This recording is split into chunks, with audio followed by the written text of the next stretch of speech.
Sunday, June 19. Today, the Australian Television Network bids you welcome from Sydney, where international sporting endeavours on sea and land have dominated the Harbour City headlines in recent weeks. This afternoon, the big league touring cars are at Amaroo Park Raceway for the penultimate round of the Shell Ultra Nationals, a 70-lap romp around the unforgiving 1.9-kilometre rural retreat at Annangrove. Queensland's Dick Johnson has a chance to lock up his 4th Australian Touro crown here today. He presently holds a whopping 38-point lead over teammate John Bowe and his would-be challengers. Amaroo always delivers the action. You can bank on it. Today, we've got a record turnout of sports sedans. The production cars will attempt to stay on the rails, and we'll have all the slip and slide of the open wheelers too. Overseas, Seven's Racecam team has been busy on the kart IndyCar trail. We talked to Wayne Gardner about the ups and downs of the World 500 title and update the NASCAR scene as the good old boys take their show to the grandstands. All this and more on today's edition of Motorsport from Amaroo, and brought to you by NEC and Goodyear Eagles for performance all the way home. Thank you, Mike Raymond. Well, round 8 of the Australian Touring Car Championship, and is it possible that Amaroo Park might be the key to bring Dick Johnson undone, because he is not on pole position? Colin Bond, the local hero, has that honour, and it was no freak of nature, no accident either, that Bond has pole position in the Caltech Sierra. He came out and set a genuinely blistering time, sub 51 seconds, and no matter how hard the Shell team tried, neither Dick Johnson nor John Bowe could match it. And so Colin Bond has pole position for this penultimate round of the championship. Dick Johnson is close to wrapping up the title, but maybe the script is going to work out a little differently here this afternoon. We've got a great support program for the touring cars as well, Formula Fords, production cars, sports sedans, and Formula Vs, which are lining up on the grid behind me for our opening event. So let's check the starting grid with Neil Crompton. Thank you, Gary Wilkinson, and good afternoon, everybody. Our first event coming up onto the line, the Coca-Cola Bottlers Formula V Series Round 3. 8 laps the journey, 25 cars on the grid, and the driver with pole position, David Cutts in the Spectre. Great time, 59.8. He'll share row 1 with Bernie Hanley, 60.32. Row 2 is Stephen David and Greg McCombie. Row 3, Peter Kleinig and Frank Kleinig, the two Makos. A little bit of time difference between those guys. Row 4 is Jeff Stone and Arnold Rigby. Row 5, Matthew Shepherd and Robert Borton. And rounding out the top dozen drivers in this big field, David Smith and Norm Johnston. So 59.8, that's a flash time. 59.58 is the lap record, and they get away with Bernie Hanley making a very good jump of it. And tucked right in alongside was David Cutts, who runs with him right to the top of the hill. Plenty of sun in the driver's eyes as they get up there today, although you can see some cloud building up towards the west at the moment. That may play an interesting part in this afternoon's race card. And a big program for you, but it's Cutts in the blue car. Bernie gets pushed out wide, drops 2 spots. There's going to be plenty of jostling in this third round. It's an interesting situation in the series with Frank Kleinig leading with 15 points, 6 clear of Bernie Hanley.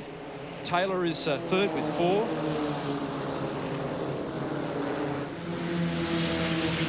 Moving up quickly in car number 3 is Stephen David. That's the white car. So Bernie Hanley now drops back into 4th spot. Man who sat on the front row. Might do a little tougher here this afternoon. Expect to see some big things from Kleinig. Cutts, though, will lead them into the late corner for the first time. This Coca-Cola Bottler Series for Formula Vs that always provides very, very close and interesting racing at Amaroo Park. They're coming up for the completion of the first lap. Bernie Hanley still with a lot to do. He's dropped back to 4th place. He's about 3 or 4 lengths behind this man. Car number 7, Greg McCombie, in the concept. Makes a move at the top of the hill. That's him on what rapidly transpires as the outside of the road up there. Cutts doing plenty of defending at the moment. Stephen David still mixed in there in car number 3. McCombie gets out a little wide, gets up onto the ripple strips. Now has to tuck in under the back of the second car. Great shots from Racecam. Bernie Hanley, the pilot, closes just a little under brakes as he goes through the left-hander at Park Royal, wanders a little bit wide. Oop. In fact, there was a reason for that by the look of it, as he quite plainly signals. I think that was Kleinig perhaps making it just a little tight in that corner. Cutts, though, will lead them along the short straight, coming up to complete the second lap. Still in second spot is Stephen David. Just back behind them, Peter Kleinig. Then Frank Kleinig drops in 1 spot behind him, and Bernie Hanley goes 1 back on the queue. He's the coming man in V racing. David Cutts, only 25. Most of the guys that have been doing well in this category are members of the over 40 club. Whoops. After you. Greg McCombie there giving Stephen David a nice lift via the infield. They'll manage to get through the loop and now head along down the back straight. Peter Kleining was playing for keeps there. Car 33, that's the black car. Tucked right in behind McCombie.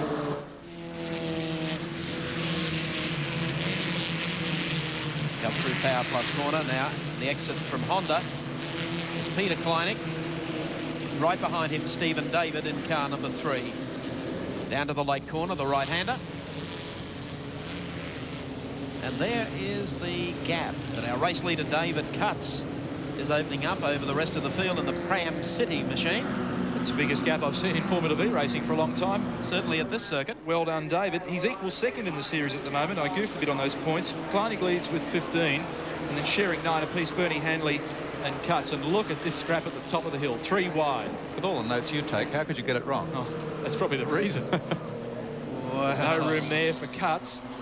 McCombie gets through to what, 3rd?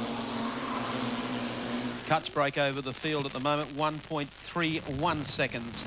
As Neil has mentioned, that is a big gap here at Amaroo Park for Formula Vs. Life not so nice at the moment for Bernie Hanley, who's back in what, 5th or 6th position or thereabouts. That's been Bernie's lot in life for most of this 88 season, and he's not too happy about it. Of course, he's always been among the front runners in Formula V racing, particularly here at Amaroo Park for endless seasons. That gap looks like it's getting better. Yes, extending all the time. 4 laps to go.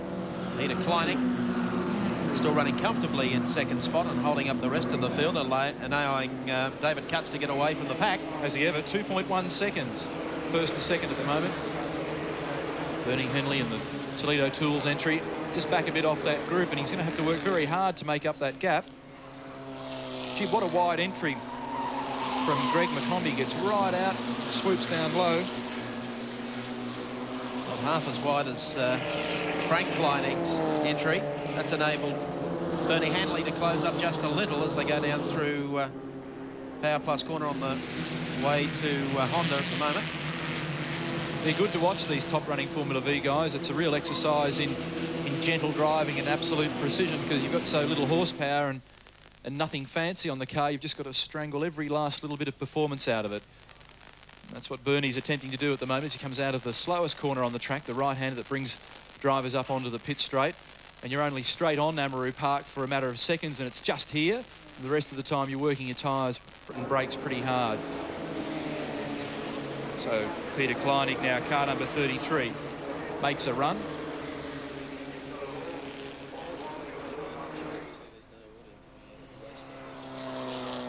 Stephen Davis still probing away in there at the moment. Gary's doing a good job. Peter got really sideways that time. It's something you really can't afford to do in a Formula V. Washes off a whole bunch of speed and revs.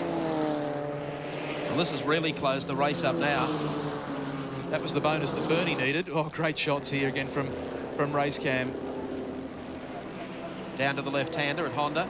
Frank Kleinig just ahead of Bernie Hanley. You can forget David Cutts. He's opened up that gap. Okay. Opening to over 2 seconds, 2.5 seconds. Actually on 3 seconds at the moment. Here's where the scrap is, though. Young Kleinig trying to fend off. There's Bernie Hanley, Toledo Tools car, carrying our race cam and keeping you up to date with what the action is like from the driver's seat here today at Amaroo Park. It was pretty close stuff from Stephen David as he swung around the outside of Peter Kleinig, almost just clipped the wheel there. We're looking at 5 different drivers with 5 different lines. Well, David Cutts' qualifying form certainly indicated that this would be the result. He did a 59.8. Pretty healthy sort of stuff. Half a second faster than Hanley. Hasn't he disappeared? So this battle for second is the crucial one. And this is extremely important in the coach point score for 88. Run down the inside there from number 4. Kleinig, he doesn't hold back, does he? No, he got very wide that time. Hanley made a move down the outside to close it up. Couldn't do much about it because Kleinig just accelerated away from him. Coming up now for the completion of the 7th lap. It's out to 4 seconds, that gap, 1st to 2nd. Incredible. David Cutts in the Pram City entry, disappearing into the distance. There he goes up the hill, and look at this scrap. Peter Kleinig in 33. Greg McCombie, number 7, sitting right behind him and moving to the outside. Then Frank Kleining back on the inside of the next row. And Stephen David are on their last lap, a little less than 2 kilometres. 2 black cars now nose to tail, the Kleining entries. There's Greg McCombie in the Farah entry, number 7. Trying to fend off the challengers behind. David Cutts, I think, will be coming up for 2 in a row here at Amaroo Park Raceway in the Pram City machine. He's been able to nurse it along quite nicely down to the right-hander at the lake. Extra 9 points is going to bump his point score along nicely to 18. 5 cars involved in this scrap for second place, and what a ripper. And at the moment, number 7, Greg McCombie's got the edge by about 1 car length with 1 turn to run. Here comes the leader and ultimate winner. Congratulations, David Cutts in the Pram City car. An excellent drive in the Formula V, but look at this one. Peter Kleining up on the outside, couldn't quite get to Greg McCombie, I don't think, and then Frank Kleining. And real hard to separate Bernie Hanley from Stephen David. Great stuff in the Formula Vs for the Coke Series. 8 laps the distance. No doubt about the man who set the pace throughout the race, David Cutts, in the Spectre, after getting on pole position yesterday with a 59.80 seconds and a clean break over the rest of the field. And that was certainly transmitted to the rest of the field when they took off from the start line. There's our race winner, David Cutts, as he heads back towards the pit area. Well, that extra 9 points, as I said, bumps him up to 18, and that's something that'll put a smile on his face. David Cutts the winner on the Castrol scoreboard from Greg McCombie, Peter Kleining, Frank Kleining, and rounding out the top 5 was Stephen David. 6th must have been Bernie Hanley. We're back in a moment.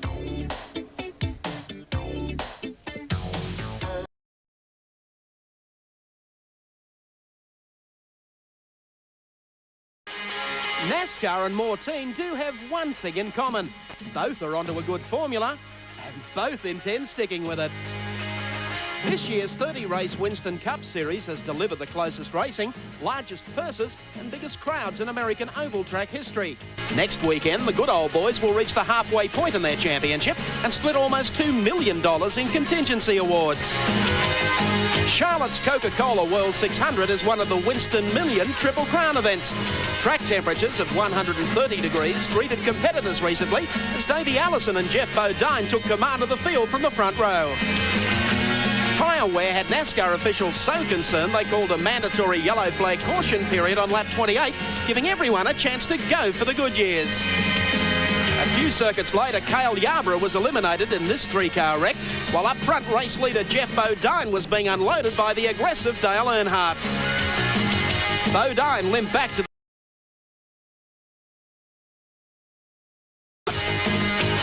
Neil Bonnet's woes continued.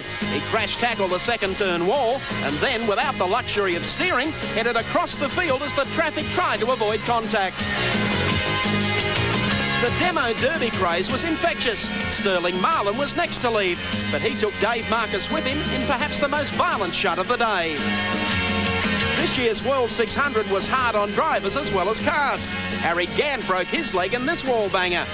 Bobby Allison's chance of picking up $1 million bonus disappeared when the Miller Buick got the short back and sides in this 5-car accident. And race leader Rick Wilson then plunged into the wall when a rear tyre popped. In the closing stages, Darrell Waltrip drove defensively to hold out a fast-finishing Rusty Wallace and Alan Kawicki. The win was Darrell's first for the year and keeps him well in the points chase. This was a pit crew race today. Keeping tires on the car, keeping the driver from panicking, because when you see people blowing tires, you have a tendency to panic. The 12th race on the trail was the Budweiser 500 at Dover, Delaware, where Mark Martin and Alan Kawicki led early in their T-Birds. At quarter distance, Martin was eliminated with body damage. Kawicki then dropped back through the field when his engine dropped a cylinder. Billy Elliott then took command in the Coors T-Bird with Brett Bodine a comfortable second. Earnhardt was off the pace for most of the day, while Charlotte winner Darrell Waltrip had one bout of car trouble after another. He was to finish 20 laps down on the leaders. Morgan Shepherd was the only man to race Elliott.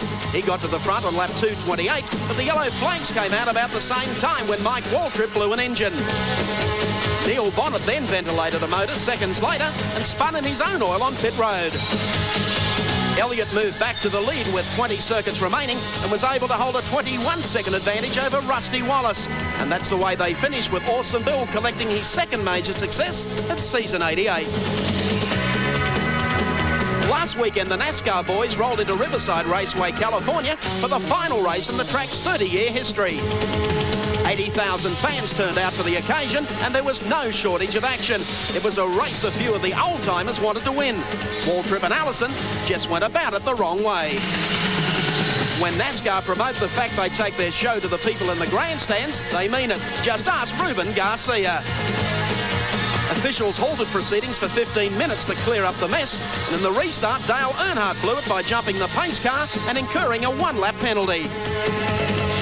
Neil Bonnet had a brief spell up front in the Valvoline Pontiac, but was overpowered by Rusty Wallace, who was in a class of his own on the road course, and easily accommodated Terry Labonte and Ricky Runn in the closing laps. The new body styles really helped me out. I've got to say that's one of the major things that's really propelled us up. It's really aerodynamic, and it's been great. This year's been super so far. NASCAR action returns to Calder Park Thunderdome next Sunday when the Super Speedway stages its second major meeting of the year. Alan Grice will be back aboard the Foster's Team Oldsmobile to take on the locals, while a highlight of the program will be the Goodyear Oscar 200. It's attracted a field of 35 Commodores and Falcons, and naturally you'll catch all the highlights here on 7.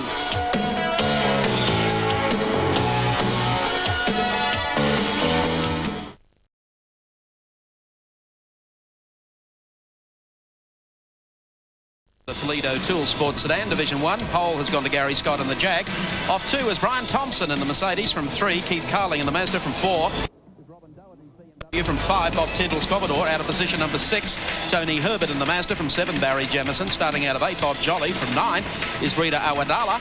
Rounding up the top 10, Kim Winterbottom in the Mazda. We're about 10 seconds away from the start. Keep your eye on that Jag of Gary Scott. They're racing, and Scott gets away very quickly indeed on the inside in the Colombot car. But there's coming together right behind him, though. But that Mazda RX-7 went off to the left. It could have been Ward. As they've reached the top now of Skyline. Peter McKay off to a good start as well, dropping into the loop for the first time. Gary Scott has it over Thompson, and Carling is now up to 3rd. Robin Doherty stalled on the grid. Didn't come out of 4th spot. That's what caused that little fracas. I think a couple of cars trying to get around him. The car's blasting low to the spot there. Trying to get around him. That was pretty dangerous stuff. Bob Jolly's made a pretty good start. Oops, Tomo. She's depositing plenty of something that's not right. Yeah, a bit of a turbo problem there, perhaps, for Brian Thompson. The 17. Benz suffering a pretty bad case of the Benz at the moment. Yep. So Brian Thompson pulls off the racetrack. Stays out of harm's way. Gary Scott will lead them across the line. Second spot being held now by Keith Carling. Bob Tyndall is in 3rd, and they're opening a gap then. Awadala. That's a big performance by Rewa Awadala. He's up to about 5th spot. Started from 10th on the grid. Starting to reel them in. This is a beautiful new car of Bob Tyndall's. The first time we've seen it this weekend. One of the best-looking Commodore sports sedans you'll ever see. In fact, the best. It's just a gorgeous job. He's done a great job of engineering it. Been working on it now for the first half of the year. And all things considered, it's working pretty well. It is striking. Remember last year, Bob went well in the L-Care air conditioning machine.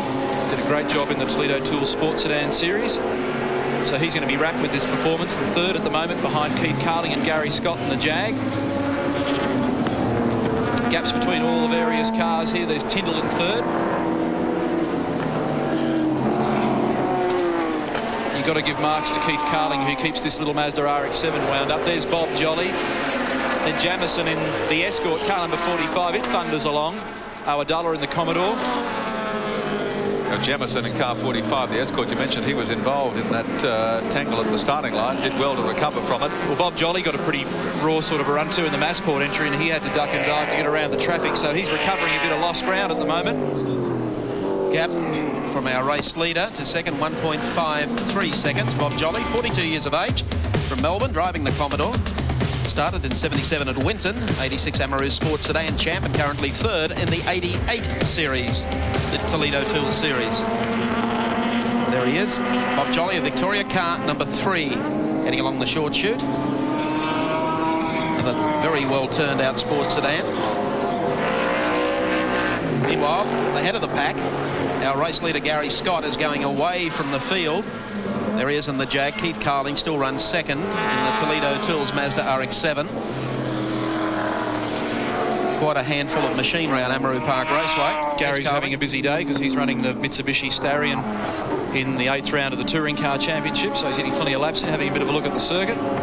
He's gone really well in this car so far this year. Reckons it's a ball to drive. Been around for about 100 years, this thing, and it's still ultra quick. Is it ever? I mean, in all the races Gary's had in it this season, I don't ever recall him being under any pressure from another driver or car.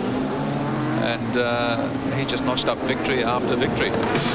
Been a great race, great series for him, this. And of course, plenty of experience in this category as well as in touring cars. He won the Australian Formula 3 title in open wheelers, 77, winner of the Queensland SS title in 85, and of course the man who set pole at Bathurst in 1986. He's got a wealth of experience, and he's put it to good use behind the wheel of this big Jag. That gap between Gary Scott and Keith Carling was out to 1.53 seconds. Now down to just under 1 second. So Carling is making a good run at our race leader, coming out of the Park Royal Parramatta turn, heading down the straight to the Lake Corner. Tell you what, Bob Jolly's doing a great job too, because he's beginning to now tag Bob Tyndall. You probably see them when they come through this right-hander. So leader Gary Scott, I reckon he's lost a bit of ground here to Keith Carling. Now this is the battle between Jolly and Tyndall. It's all happening here. Very twitchy, isn't it, that car of Bob Jolly's, the Commodore. Well, Bob recovering from the crook start, as I said. Takes a really wide line up to the top. Looks like there's plenty of oil and mess up there as well. You'll be able to play around in that later this afternoon. Looking forward to that. Out of the loop, coming up on a slower car. They are really nice looking Commodore sports sedans. Oh, it just looks so tricky. He's done a great job. If you're into engineering and race cars, you should go and have a look at this motor vehicle, because it's just a beautiful job. And it's going well, considering it's as yet pretty well unsorted. Once he gets all the little bugs out that you always have in a new car, I reckon it's going to be a real weapon. Well, committed to keeping him honest is Bob Jolly, though. Bob getting a bit out of shape there, with Jamison closing in a bit now in the Escort. And then a scrap further back behind them. We'll pick that up shortly. 4 laps remaining in this race, the Toledo Tool Sports Sedan race. 10 laps total distance. Gary Scott doing it well up front from Keith Carling, Bob Tyndall, and these three. We'll look for the next bunch coming over the hill. This has been really exciting stuff. It's all been happening here. Peter McKay, I notice, is in there as well. Oh, is that why we haven't heard from him? He's been a bit quiet in this race, hasn't he? He has been. I looked over my shoulder seeing where he was, and he's out on the racetrack. He's in 7th position. He's driving the Valvoline Mazda and Supercross Masters entry, heading down to the left-hander. Here's an update. He's in 6th position. Yeah, he had a fairly ordinary run in qualifying yesterday, couldn't quite get it all together. The team's been mucking around with the wing on the rear of the car, and so he's having a good scrap with Awadallah at the moment. Tony Herbert makes a bit of a lurch down the inside. Don't scratch it, it'll cost me money. It's the Mazda RX-7, the video pack entry. Heads out of the bottom turn across the start-finishing line, so he's picked up another spot. Some pretty good close racing in the class of sports sedans this year, and certainly the point score in the series is very close. Keith Carling, the man who's equal first at the moment, with Gary Scott. There's Rita Awadallah. And right behind him, Peter McKay. And he's making a big run down here on the inside. Awadallah gets away on the downhill run. We'll see if McKay can close it up here under brakes. Valvoline jumping in to support this car with their Say No to Drugs program, which has been very successful in the United States and now been introduced into Australia. And Brad Jones and Peter McKay in that team. Down to the Lake Corner. Oh, and Harida. The Blue Haven Pills, I tell you, he was headed for the lake too, in for a quick dip, but he straightened it back out and underway again. Just a little lapse there. Rita got off the boil. Across the line. About 1 3/4 laps remaining for our race leader Gary Scott and the Colorbond Jaguar XJS. 2.8 second gap over Keith Carling at the moment, so it's certainly closed a little, but not enough to be a real threat. A scrap for third at the moment, falling in favour of Bob Jolly. I don't know what's happened to Bob Tyndall. He's just dropped back a little bit. In fact, he's about to be gobbled up by Jamison in the Escort. In fact, no, Jolly's car has got a problem. Bob Jolly's pulled off at the late corner. Yeah, so Bob Tyndall inherits third spot again. We've got 1 lap to go. Over the top of Skyline and dropping down into Dunlop Loop, Gary Scott of Queensland. Just down on the inside there of Gordon Kay, puts a lap on Kay, exits the loop, works the back straight, and there's the number 3 car that we saw. It was smoking a little bit, wasn't it, in the couple of laps earlier, and Bob's just pulled off to the side of the track down there and given it a big miss. So Scotty's in control. The colour bond entry. Looks like he's got this one pretty neatly parcelled up. Late corner coming up for the final time for Queenslander Gary Scott. And Peter McKay looks like he's headed for a top 5 finish as well. That's excellent. And a couple more. Rob, remember that you've got to do something better today. Last corner comes up, Gary Scott heading towards the checkered flag, and he will do this one very comfortably. He's across the line for the Toledo Tool Sports Sedan race this afternoon. Keith Carling will pick up second in the run to the flag, and the scrap for third. Still waiting on it. Looks like Bob Tyndall across the line. And then the rest are well and truly out of the picture. There's Peter McKay finishing now, so he'll pick up a 4th spot on the way to the flag. There's our race winner, though, Gary Scott of Queensland in car number 8. That's been a consistent winner here at Amaroo Park over the last few years. Let's recap them for you on the Castrol Oils Ain't Oil scoreboard. Gary Scott, race winner from Keith Carling. Bob Tyndall finishes 3rd. Barry Jamieson, not so sure about that. And 1 spot behind him, Peter McKay. We'll be back in just a moment.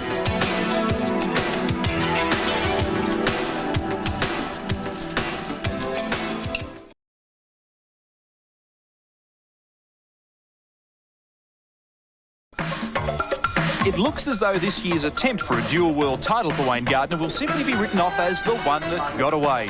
The reigning world champ has had a rotten time. The bike that last year gave him the championship was evil handling but fast. This year's bike is still fast, but the handling is sinister, if not dangerous. It all started the wrong way at Calder in Melbourne. Gardner and the team now concede it's not the place to do any pre-season testing. And from the series opener in Japan, they quickly learned the error of their ways.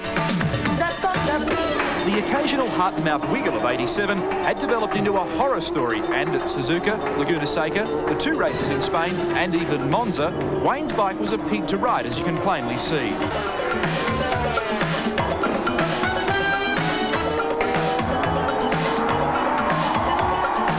But the saviour was Gardner's raw riding talent, his ability to overcome technical deficiencies with that special something that few in motor racing possess.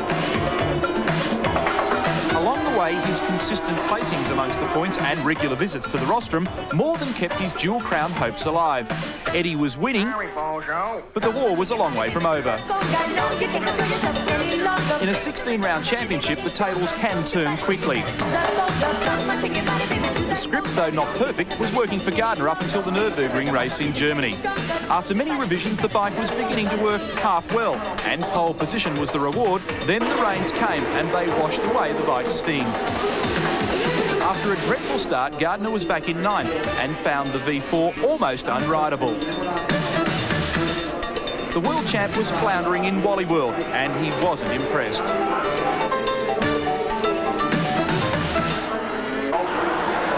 Up front, Kevin Schwantz was at it again. The wild Texan was opening the world's eyes on his Suzuki, demonstrating his wet weather riding talent. The race wasn't so good for Eddie, and Kevin McGee made contact with Mother Earth after battling with Sauron for 4th. But at the end of the day, Gardner had suffered his worst defeat in many a GP. It was all a bit hard to take. A little bit sad, a little bit hard to take. In fact, feels a little bit, a bit of a head in the sand job really at the moment. I, was riding the crest of a wave last year, and it was so strong. The bike was always competitive. I was starting on pole position. I was winning race after race, and of course Yamaha worked very, very hard over the winter, and I've even got newcomers and past guys I've never even tangled with before. Here I am struggling with them, and I'm being world champion. So it's a little bit hard to take, and it hurts a lot. Careful not to ruffle too many feathers, Wayne was now sending a clear message to the head honchos at Honda. Despite his input and advice, they went their own way, and according to Wayne, they goofed. I told them we should have worked harder on more testing, and we should have went to more Grand Prix circuits rather than, like, for instance, Calder we went testing, and it just isn't good enough and suitable for testing Grand Prix machinery. So there should have been possibly more effort put into the testing and more developing, and I think, as I say, they probably rested a little. Donna Forbes, his best trackside buddy and fiancée, gave a frank account. She could see what was occurring and faced the tough task of keeping her man off the ropes, and on the cool side of aggro regarding Honda's 88 machine. Wayne put a lot of effort into designing this bike for the way he wanted for this year. He went always thinking, writing down things, putting all his ideas, giving all his ideas to Honda, and that he felt a bit annoyed that they've let him down there. Along the way, the translations just got so twisted about, so all the things Wayne designed, none of them have really been put into this bike, so that's made him a bit headstrong about it. You can't help but feel for the champ. He's proven he can do the job over and over. In fact, he and Lawson are still the only two members of the elite GP squad, riders who constantly do the incredible. But Wayne's public attitude towards his dilemma remains as the faithful corporate lad, as he demonstrated to us in Germany. Yeah, it is. I mean, I can see the championship slipping away. It hurts a little, but still, there's not a lot I could do. I can only do my best. Yeah, okay. But that's the way it is, huh? That's fine. That's racing, as they say. A few other racers would have called the Honda more than that's motor racing, I guess. The following race was a clear demonstration of Wayne's ability. He fought Lawson on the fast Salzburgring circuit in Austria with real fire. The bike was working much better, and the worst might have passed, or so it seemed. But for sure, this was brilliant motorsport.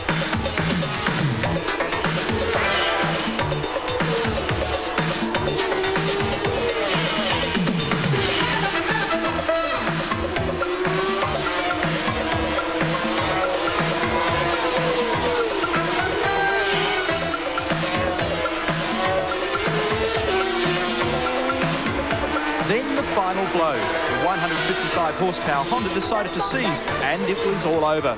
The title slid away with the bike. Lawson won and is almost uncatchable for the title, possibly his third. And now Wayne is back in third placing in the championship behind Rainey. There's no doubt the Honda relationship has been battered, but it will be sorted out. And when harmony strikes again, the combo will be just as tough to beat. Still on Aussies on two wheels, Robbie Phillips and Mal Campbell will fly the Team Australia flag soon in a two-pronged attack on the Austrian round of the World Superbike Championship. All year on 7 we've covered the series, and the down-under input will add even more spice. Wouldn't go there unless I thought I could win, and we're definitely not going there to come second, so I think our chances are as good as anybody else's to win. It's just a matter of hoping that everything goes well and we do our job properly. By the time the Oran Park round occurs, the series will have reached a fascinating point, and aces like Campbell and Phillips will add nothing but class. Let's wish them well in Austria and hope that our Superbike coverage and their skill finds them the backers they need to show Tardozzi and company some Superbike spice down under style.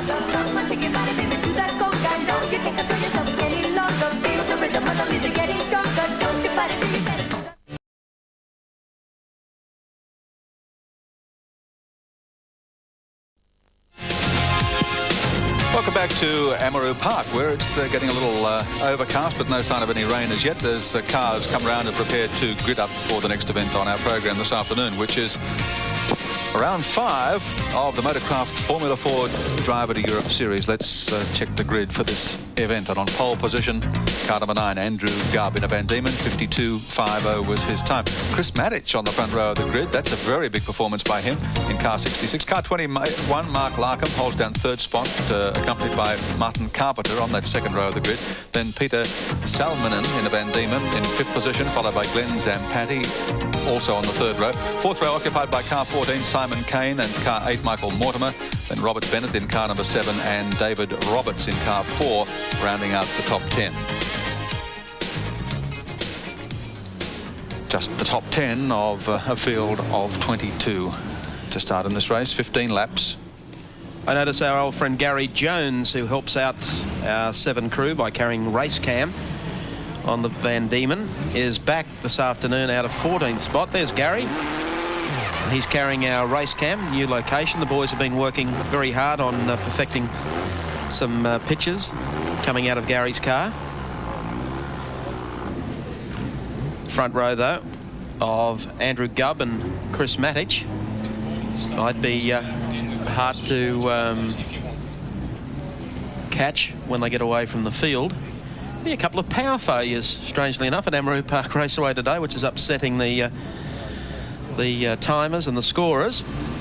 However, we thought we were about 30 seconds away from the start. They've had another power surge, so maybe it's about a minute away. And this is one category of motorsport that is here to entertain the masses. Formula Ford today, a dual round of the Motorcraft Formula Ford Driver to Europe Series, and of course a Coca-Cola bottlers round for the domestic point score here at Amaroo Park. We have a whole lot of sport coming to you on the Australian Television Network. Don't forget, each and every Saturday, 1 through 5 p.m, Saturday Sports World, including VFL Match of the Day, and of course on Sunday, coast to coast around Australia, 9 through 12 Eastern Time, Sports World Sunday. And tomorrow morning, live from Brookline Country Club in Boston, Massachusetts, the final round of the US Open, 4 o'clock Eastern Time, tomorrow morning, live and exclusive to 7 Sport. Hope you can join us. And in touring cars and motorsport, the next Motorsport telecast will be the Shell Ultra Australian Touring Car Finale from Oran Park Raceway here in Sydney. Sunday the 17th of July, you'll see it live in Sydney, in Brisbane, Perth, 3 through 6 p.m. And of course, Eastern Time 2 through 5. And for replays in Melbourne and Adelaide, perhaps you might like to check your local times for highlights. Bringing you a great variety of sport. 7 Sport, part of the Australian Television Network. Andrew Gubb on screen, pole sitter, great performance yesterday in qualifying, leading the Coca-Cola bottlers Formula Ford Series. He was the top pupil in the Winfield School back in France in '83. And as you can see, he's won a couple of rounds of this year's Coke Series, and that's well indicated in his point score.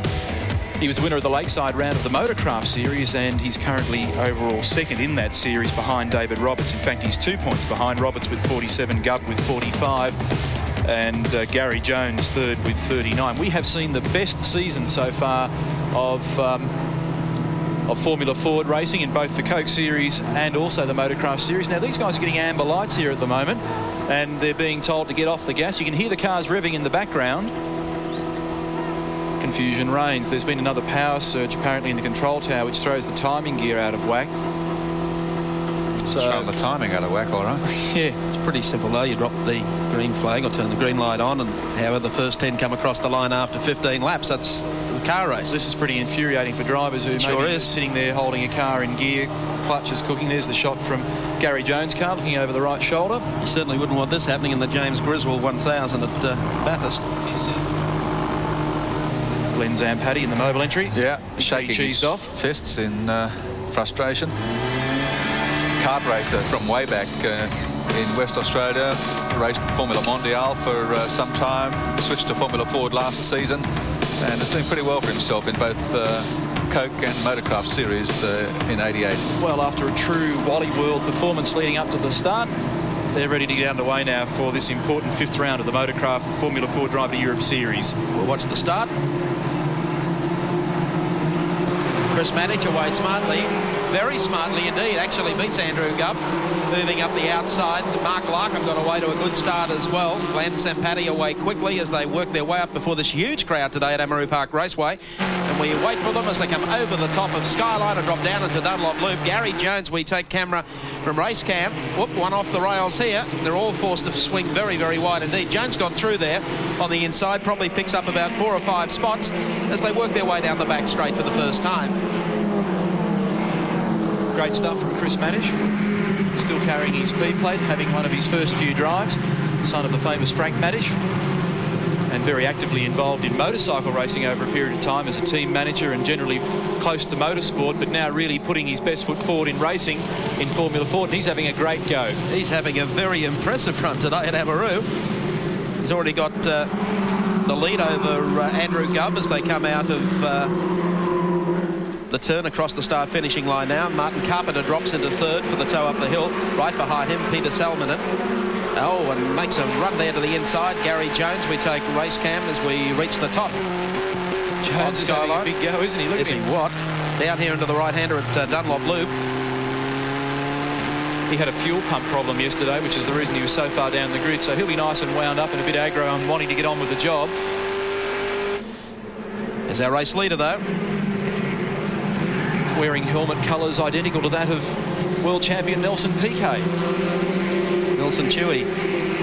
Martin Carpenter alongside Andrew Gubb. This is going to be interesting. Martin perhaps just a little braver under brakes. Oh, Andrew gets all out of shape. Maybe, I think, got out a little bit of oil out there. There was some dust rising, but just managed to save it. But there's more than that settling now. Coming across the line. Salminen in 74 now moves up on the tail of Andrew Gubb as they head up Bitchapave Hill yet again. 1.2 seconds the leader's gap at the moment. That's very healthy in this class of racing. And for a relative newcomer, he's more than doing a hot job. There's Andrew Gubb. Salminen just behind him. Mark Larkham up there as well in car number 21. We've seen some really good stuff from him so far this year. He's in 7th place in the title, in the motorcraft title, with 21 points. Salminen gets a bit sideways. There's David Roberts in the Duckham Oils car number 4. He's leader of the motorcraft series. He's way down in the point score in the coach series, the local series here at Amaroo Park. He had some drama at Sandown, didn't he? And got in all sorts of strife. And that cost his point score pretty dearly, and it's now only a 2-point advantage that he holds over Andrew Gubb. Qualified in 10th, so he's chopping his way through the field as well. It's Chris, car number 66. There's the P plate on the back of the gearbox. Beautifully presented Van Diemen. Well, the way he's going belies the P plate on the back of the car, doesn't it? Because he's serving it up to some pretty stiff competition, experienced competition here in this round. P-plate doesn't really mean much, I reckon. The guy's got the ability, he's showing it, and beyond that, it's a piece of useless plastic stuck to the back of the car.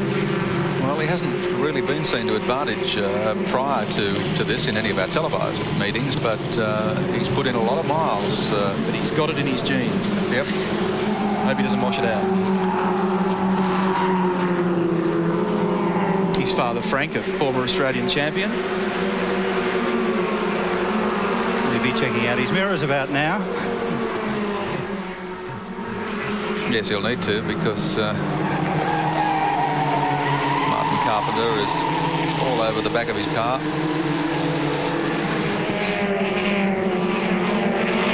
Now he's got away again. Coming down towards on the corner and doing a good job. Pretty cool under pressure. Gary Jones, carrying Sevens race cam, is really having a pretty tough time of it out there today. The car seems to want to wander a little bit. There is a whole lot of looks like oil and mess out on the outside of the road down there. He's in 9th position, Gary, so he's improved a little over his qualifying situation, but and those dark clouds are looming overhead. It's getting pretty ominous for the Touring Car Championship race coming up shortly. Neil Crompton sitting in the booth here alongside winced at that remark. Chris is still hanging in there at the moment with a couple of car lengths in hand. Martin Carpenter's really throwing everything at him. The last time that we saw him up at the top of the hill, it was a pretty brave lurch on Martin's part, but he'll be pleased that he's managed to clear himself of Andrew Gubb. They've been having some great tussles throughout the season. And Salmon, and then Larkham behind in the yellow car. I think David Roberts may be next in car number 4, so he's getting back up there and amongst the point score. And also lurking around up there as well was Robert Bennett. And we've seen some really useful stuff from him so far this year.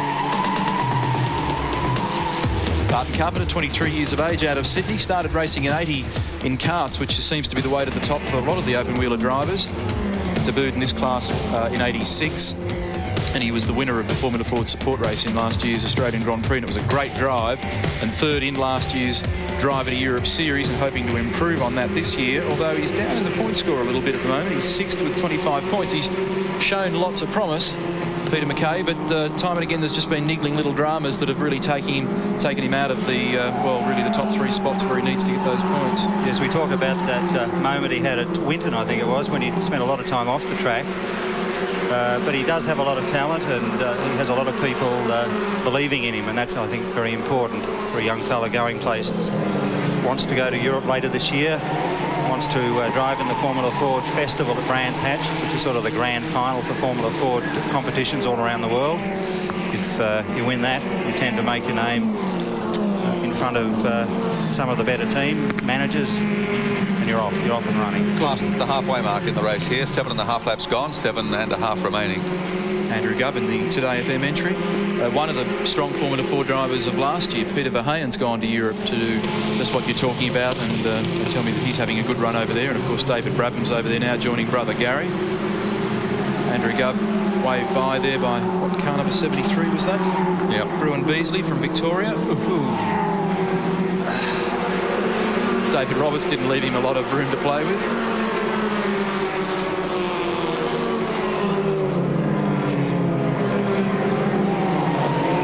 Top two breaking away just a little now from Andrew Gubb and Peter Salminen. Tyres are starting to feel the pinch now. Cars are going through the loop, all sorts of attitudes, a bit of understeer, and I noticed Andrew Gubb getting plenty of oversteer. We saw a little bit there coming out of Honda corner. Oversteer being when the tail is hanging out for those not initiated in these matters. Understeer when the guy has plenty of steering wheel lock, but the car tends to go in the same way, in the same direction. We lost you yet? No, yeah, nobody can see your hands, McKay. It's a great story. Just as well. There's an interesting situation in the Coca-Cola series here at the moment, with three guys sharing second place. Gary Jones, 6 points. Roger Martin with 6 points. And this man, Martin Carpenter, also with 6. So it's their third appearance in that series this year. Chris Manish with no points to date, so he's up for a potential 9 if he can keep it glued together at the moment. Ooh, that's oversteered, ladies. Graphically demonstrated. These cars get around Amaroo around about the touring car pace. They don't quite have the horsepower of, say, Dick Johnson's Sierra, 110, 115 horsepower, but they do things pretty well. They stop and turn brilliantly, don't they? And we've mentioned it time and again throughout the series this year that the amazing thing about this class is year in and year out, you get close racing like this, you know, there's only probably a couple of seconds spanning all those cars that we've just looked at. Here's Paddy making a big run on David Roberts, who covered his tracks pretty broadly, had his elbows right out.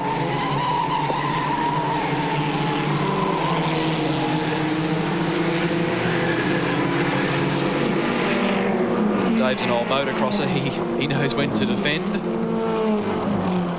Paddy out of Western Australia has done some very fine racing at Amaroo. We've seen him over there on a number of occasions. Salminen gets very wide, and that allows Mark Larkham to have a bit of a look down the inside. The problem is that it transforms to the wrong side of the road when you get down to this right-hander. They're side by side, though. And indeed, Mark Larkham finding it very hard to round him up on the outside in a particularly difficult part of the track. They've got 4 laps to go here. Playing for keeps now, these guys. Matic has done it well through the first 6 laps of this race, coming off the front row of the grid, beating the pole marker. Andrew Gubb up the hill the first time and holding pride of place ever since. Over Martin Carpenter, Gubb in 3rd place, followed by Salminen.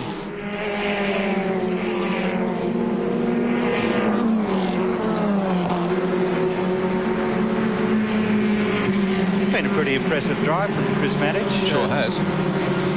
We talked about his lack of experience, but he obviously been watching plenty of racing, and Father Frank has no doubt given him a few tips. 3.3 seconds separating the, what word was that? Separating the top 4. I think you've got it on your mind. Andrew Gubb in 3rd. Actually was watching Martin through the left-hander at Park Royal last time, and going back to what you were talking about, the characteristics of cars, Peter, it seemed like when he first turned the car in, the back just wanted to go zipping by, and then it transmits to gross understeer. Understeer right through the loop there. Yeah. And maybe just a question of throwing it in a little bit deep. Sometimes you can make these cars do some pretty ugly things. He's certainly braking very, very late, and it's not really having a lot of effect at the moment. Look at this, whack right up, and then sort of misses the apex and gets right out wide. Probably has to feather the throttle a little bit more than he'd like to. It's an interesting science, motor racing, and you can talk about it forever. It's hard to suss things out, but here comes Carpenter this time. Gee, has he got it right, or did he understeer out the other side and let Chris back through? Nope, he's done the job. It was a great bit of driving. Wasn't that a lash down the inside? Andrew Gubbs got much closer. 3 guys nose to tail in the closing stages. 2 laps.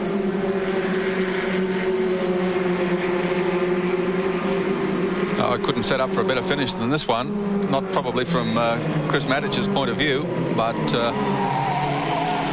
Well, Martin really needs these points big time. He's 6th in the Motorcraft Series, and I said before, 2nd in the Coke Series. He's just got to get a big bundle of points. And see, Andrew's back in 3rd, so that's not helping his cause. So, although championship leader David Roberts is further back, and in fact, if Andrew Gubb finishes here, we could well see him taking the championship lead.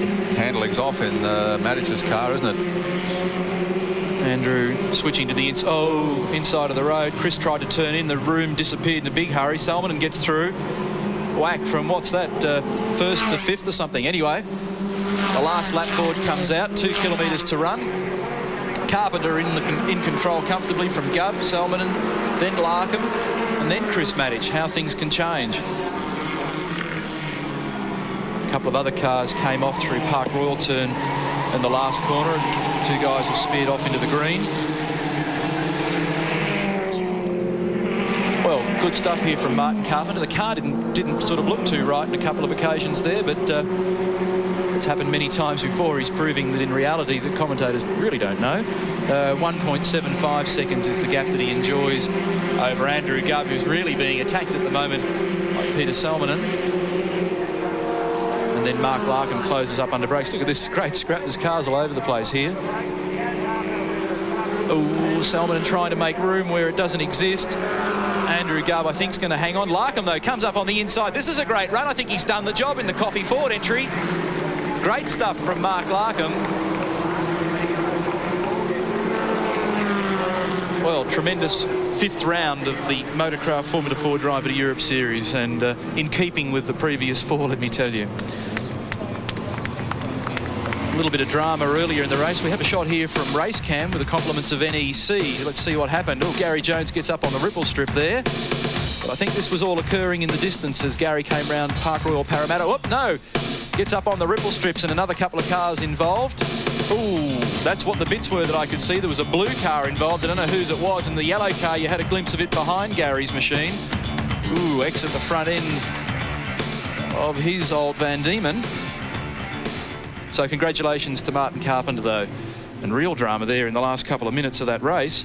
Bad news for Gary Jones, who's had a pretty clean run so far this year. On the Castrol scoreboard, we have Martin Carpenter as the winner from Andrew Gubb. Mark Larkham did get up for 3rd. What a great drive.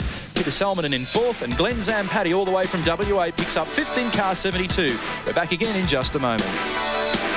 Down where your paint is cracking, down your Baxter body.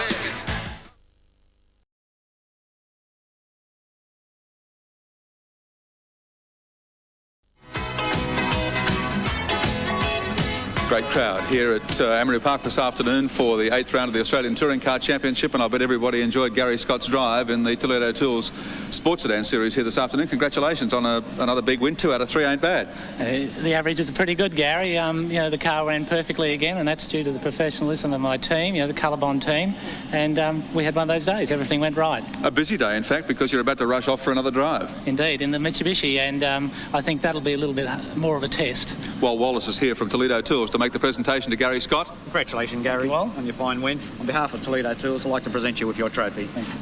Thank you. Okay, terrific effort. Let you run. Thank you. Okay, Gary Scott off to drive in the upcoming event here at Amaroo Park. Now, let's talk to David Cutts, who earlier this afternoon made it 2 out of 2 here at Amaroo Park in the Coca-Cola Formula V event. It's becoming a habit, isn't it? Well, yeah, it's a nice habit to have. It's a nice habit. It's one you like to maintain. I'd like to keep that up. Well, last time we spoke to you, you mentioned that it was a family affair to get the car up and running. I bet everybody's zest has been renewed now, especially with 2 victories. Yeah, well, they're expecting more now, of course. So, you know, it makes it harder for me, but I'm providing at the moment, so that's all that matters. Well, you did today's race pretty comfortably. I think the opposition are going to have to come up with something to keep in touch with you. Well, I thought they'd be a lot closer this weekend, but they seem to want to settle for second, so let me get away. I'm happy. Yeah, you're smiling. Jeff Ning is here from Coca-Cola to make the presentation. David, Congratulations on behalf of Coca-Cola Bottlers Sydney. A good race on Formula V's. Well done. Thanks, Jeff. I thank Coca-Cola for sponsoring the series, Pram City, Grip Automotive, Gringo Mufflers and Penrite Oils. Thank you. Thank you. And, of course, Coca-Cola were also associated with our preceding race, the Formula Ford race, which was also a round of the Motorcraft Formula Ford Driver to Europe Series. Martin Carpenter, who needed the points desperately, got them. But for a while there, it looked a bit dubious. Oh, yeah. Chris Matic put up such a good fight. And he's not to be underestimated. It was stiff competition, but we come through in the end. Richard Power from Motorcraft to make the presentation for a fine effort this afternoon, and it was a good win. Thanks, Richard. Thanks very much, Gary, and on behalf of the Formula Ford fraternity, thanks again for opening up the series again, Martin. It's 5 races and 5 different winners. My pleasure. Okay, thanks very much, Martin. Good win. Just before you go, what do you got here? Oh, the Thunder. This is the new Thunderdome magazine. Of course, the next round of the Oscar series, the Goodyear 200, is on at Calder Park next week, along with NASCAR racing as well. And I understand Alan Grice is returning from Europe for that. And this is the new Thunderdome magazine, put out with all the information on the Oscars. Is going to be a big event. But, of course, we've got more big racing to come here at Amaroo Park in a moment.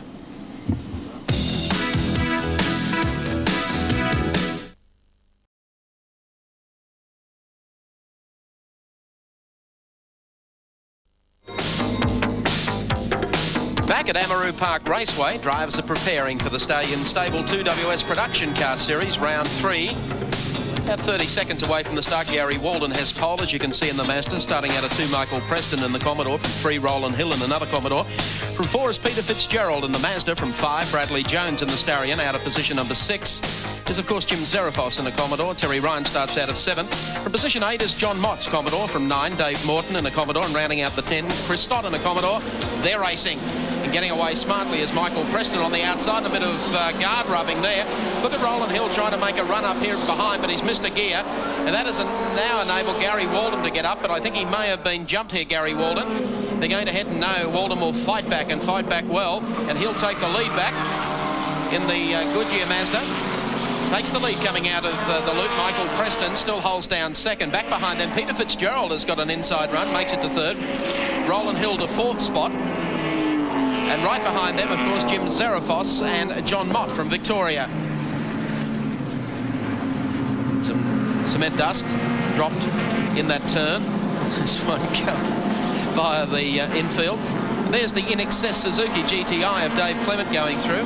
Whole batch of those. Just look at the traffic, though, as they head down to the right-hander at the lake. That was Bradley Jones in the Valvoline Starion making a lunge there, and looks like trouble for the Starion. Is that tyre smoke or exhaust smoke? It's not looking too healthy, I'll tell you, whatever it is, and I think it's not coming off the tyres, is it? If it is, it's cool. Something. Yes, it is. Back. Gary Walden, though, will still lead it for Michael Preston into the loop for the second time. And isn't Gary doing a fantastic job this year? Unbeaten so far at Amaroo Park. The job's getting harder, though, isn't it? Yeah, it's a bit like touring cars. There's a hair out front, but they're all closing. Preston not that far behind Gary Walden. He's come on very well in the last couple of seasons. Only been racing for a couple of years. Started off in Geminis up in Queensland, and has graduated to production cars and really making a good job of it. He and Mark Gibbs have been the Commodore pace setters in 1988. And this man on camera, Jim Zarefos, have been doing a pretty good job too. Hasn't taken long for the field to string out in this race. The front runners really have got quite a call over the rest when it came to qualifying. The top half dozen cars are really quick and very competitive. Zarefos here is running a turbo Commodore engine out of a road car. His good engine is undergoing a rebuild. He went along to the wreckers and got an old Commodore with I think it was a crashed Commodore. He's using the... Oh, Fitzy has dropped the Yokohama machine in Mazda Corner of all places. The windscreen wipers are on. Well, he said he had a few things to sort out on the car. gets going again. You don't see Fitzy make too many blues either. He's usually a very tight driver. Where's Gary Walden? He's disappeared as well. Well, Preston leads them up the hill yet again, heading up to the top of Bitchapay. There's Walden coming round now past the start-finish line. He's dropped back to about 7th, 8th position. 7th. And perhaps Fitzy went out in sympathy, but whatever the case, Mike Preston leads production car race. And it's a bit of a rarity to see a Commodore up there. They qualify very well, but because of their weight and their narrow tyres, they tend not to be able to sustain a good race pace. They're all right early in the piece, but as races unfold, they tend to get a bit sloppy. Very nicely driven. Michael Preston, 24 years of age, from Sydney. First race was at Surfers in '85 in a Gemini, winner of the '86 Gemini Series up north. Production car debut was here at Amaroo in '87 and currently 4th in the Australian Title Series. Those stats courtesy of Nissan know-how. Michael Preston. He's got a handy lead, hasn't he? He certainly has. About 3.8 seconds. He heads up Bitchapay. There's Jim Zarafos. We've got a Commodore in de Trois. There's Roland Hill running second at the moment. Jim Zarafos in the Wreckers Delight back there, running for Goodyear. In the Commodore, running in third. There's the gap from third back to 4th and 5th. I really don't think from that point of view that Walden can do much about that. Commodore's 1 back to 5, might be 4 now as Walden starts to pick up the pace just a little bit. Whatever the incident was that Walden was involved in has quite put a different complexion over the race.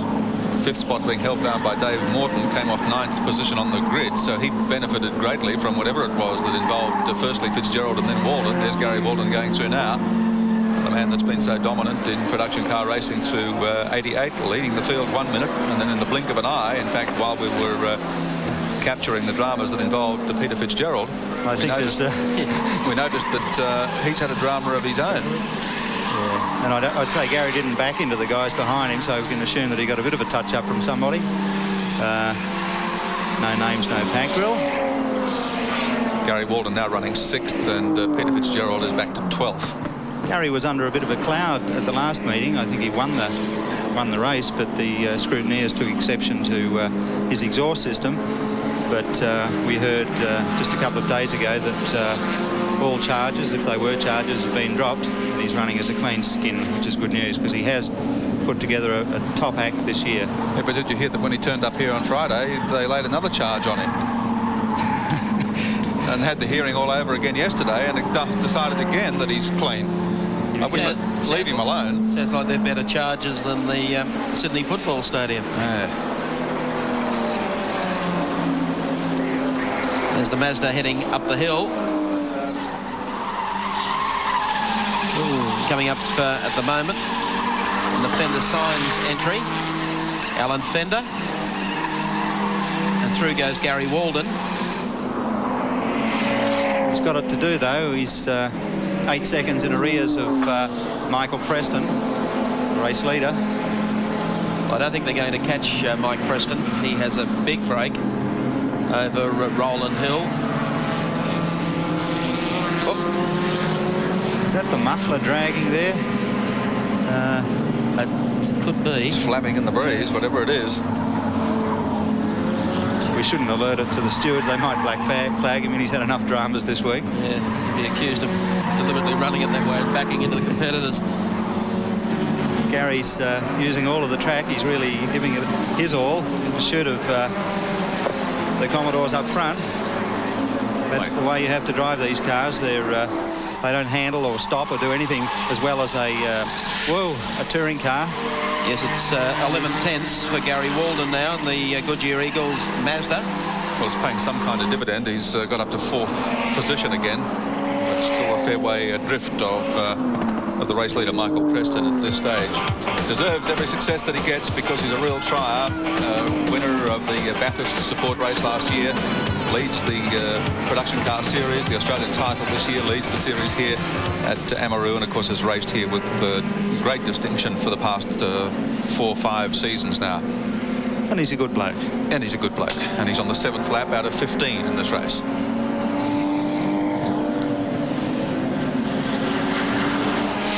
He had the fairy tale entry into motorsport.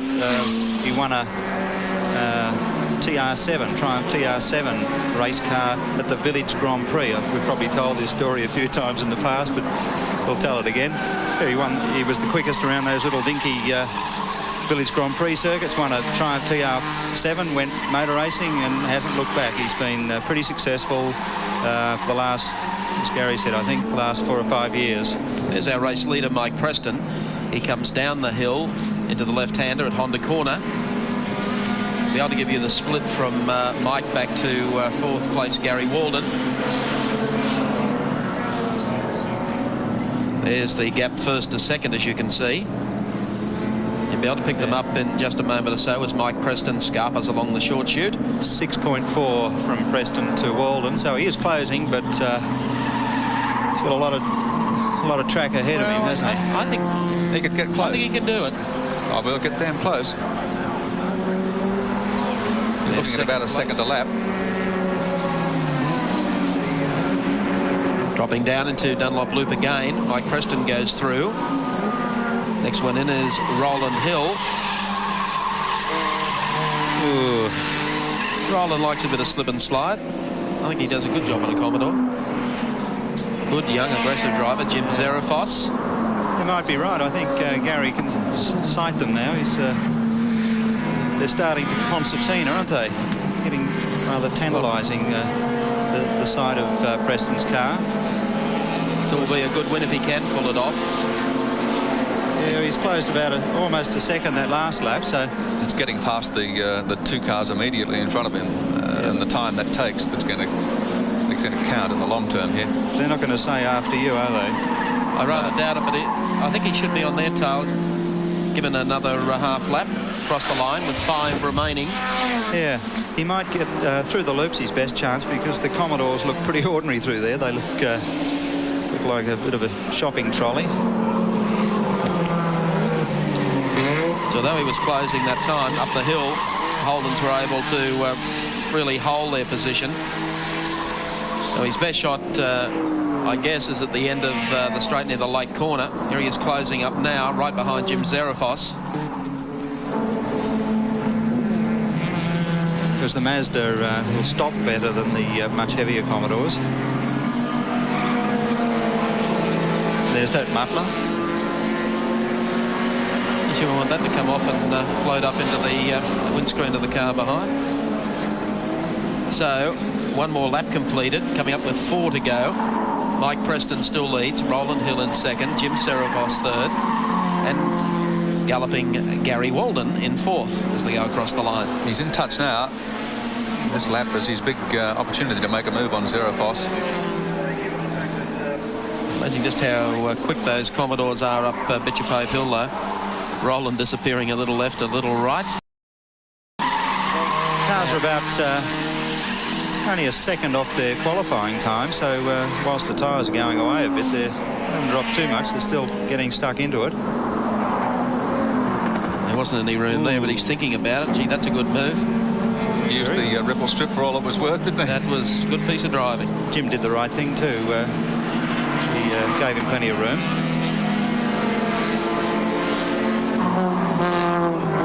There's Roland Hill, the next driver on the agenda for Gary Walden. He might just get Gary Walden, but it's starting to look a little difficult for him to reel in Mike Preston inside the distance. Zerafos goes through. A bit over 4 seconds, Preston back to Walden. With 3 laps to go. Yeah, I think it's beyond him. This will be a double celebration for Preston this week, if he can chalk one up here at Amaroo. Unofficial reports around the pits that Preston will join the Mitsubishi team as a 3rd driver, perhaps for the long distance races. So that's a great break for a talented young driver. And some good things coming up for Mitsubishi next year. So he's probably jumped aboard at the right time.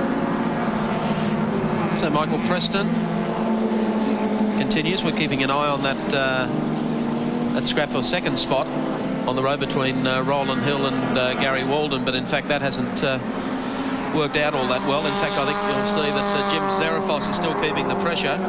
There's Roland Hill coming into view. Then you can see Gary Walden. So Walden hasn't been able to run away from Jim Zarafos. So with only a couple of laps still to run. We saw a blue flag back there. I think Gary's tyres have put out the white flag. He's dropped off a little, in fact, to Preston. So the chase was probably just a little bit too tough on him. The tyres have given up the ghost. Just about lap and a half remaining. And Roland Hill, after inheriting the lead, although he certainly was pushing Walden hard at the time in the early stages, hasn't looked back since then.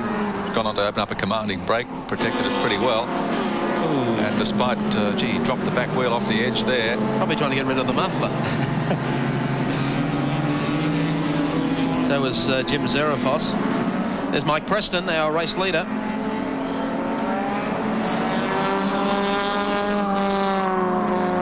How close can you go? Well, I was just trying to let the other gentleman know that he was the race leader, looking for the last lap board, and receives that as he goes up Bitchapave Hill now for the final time. Well, it's good to see maybe a change of mark get up in the production car ranks. It's been a bit of a Mazda benefit this year, and whilst the two Mazda runners suffered a little ill fortune, we think, a win's a win in any language. So there's nothing wrong with that. The Commodore's getting a second chance, as you said. Hasn't been the best season for them against the Mazdas. The little Susie's had a bit of a bingle there too, a big bingle in the left side. When you have altercation we missed. When you have a bingle with a Suzuki, you have a big bingle with a little car. 27. Coming along the straight now for the final time. Checkered flag at the ready. As Mike Preston just drops down there on the inside. Across the line. He'll take the Stallion Stables 2WS event this afternoon. Gary Walden will pick up third, and splitting them, of course, Roland Hill. So a good run for the Commodores, a 1-2 result. Great driving to Mike Preston. He deserved to taste victory here this afternoon. Things were going pretty well for Gary Walden. However, at the same time, when Gary went out, Mike was there all the way. Preston wins, Roland Hill picks up second, Gary Walden third, Jim Zarafos fourth, Terry Reiners fifth, and we will be back in a moment.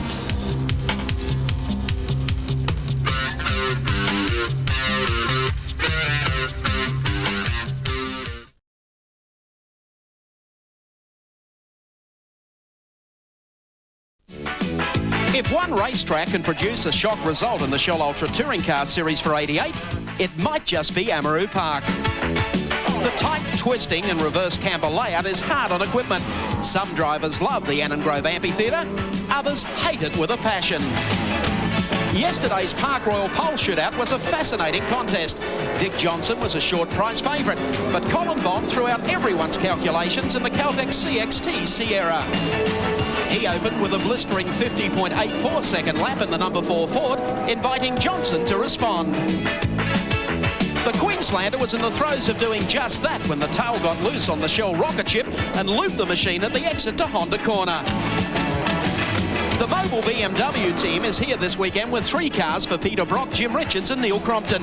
Defending champ Jim is the fastest of the trio, while eternal optimist Brocky is still praying for rain to even up the field. Well, it does look a beautiful day here today, doesn't it? And I think that means that we have to rely on the poor tyre choices by the Sierra fraternity.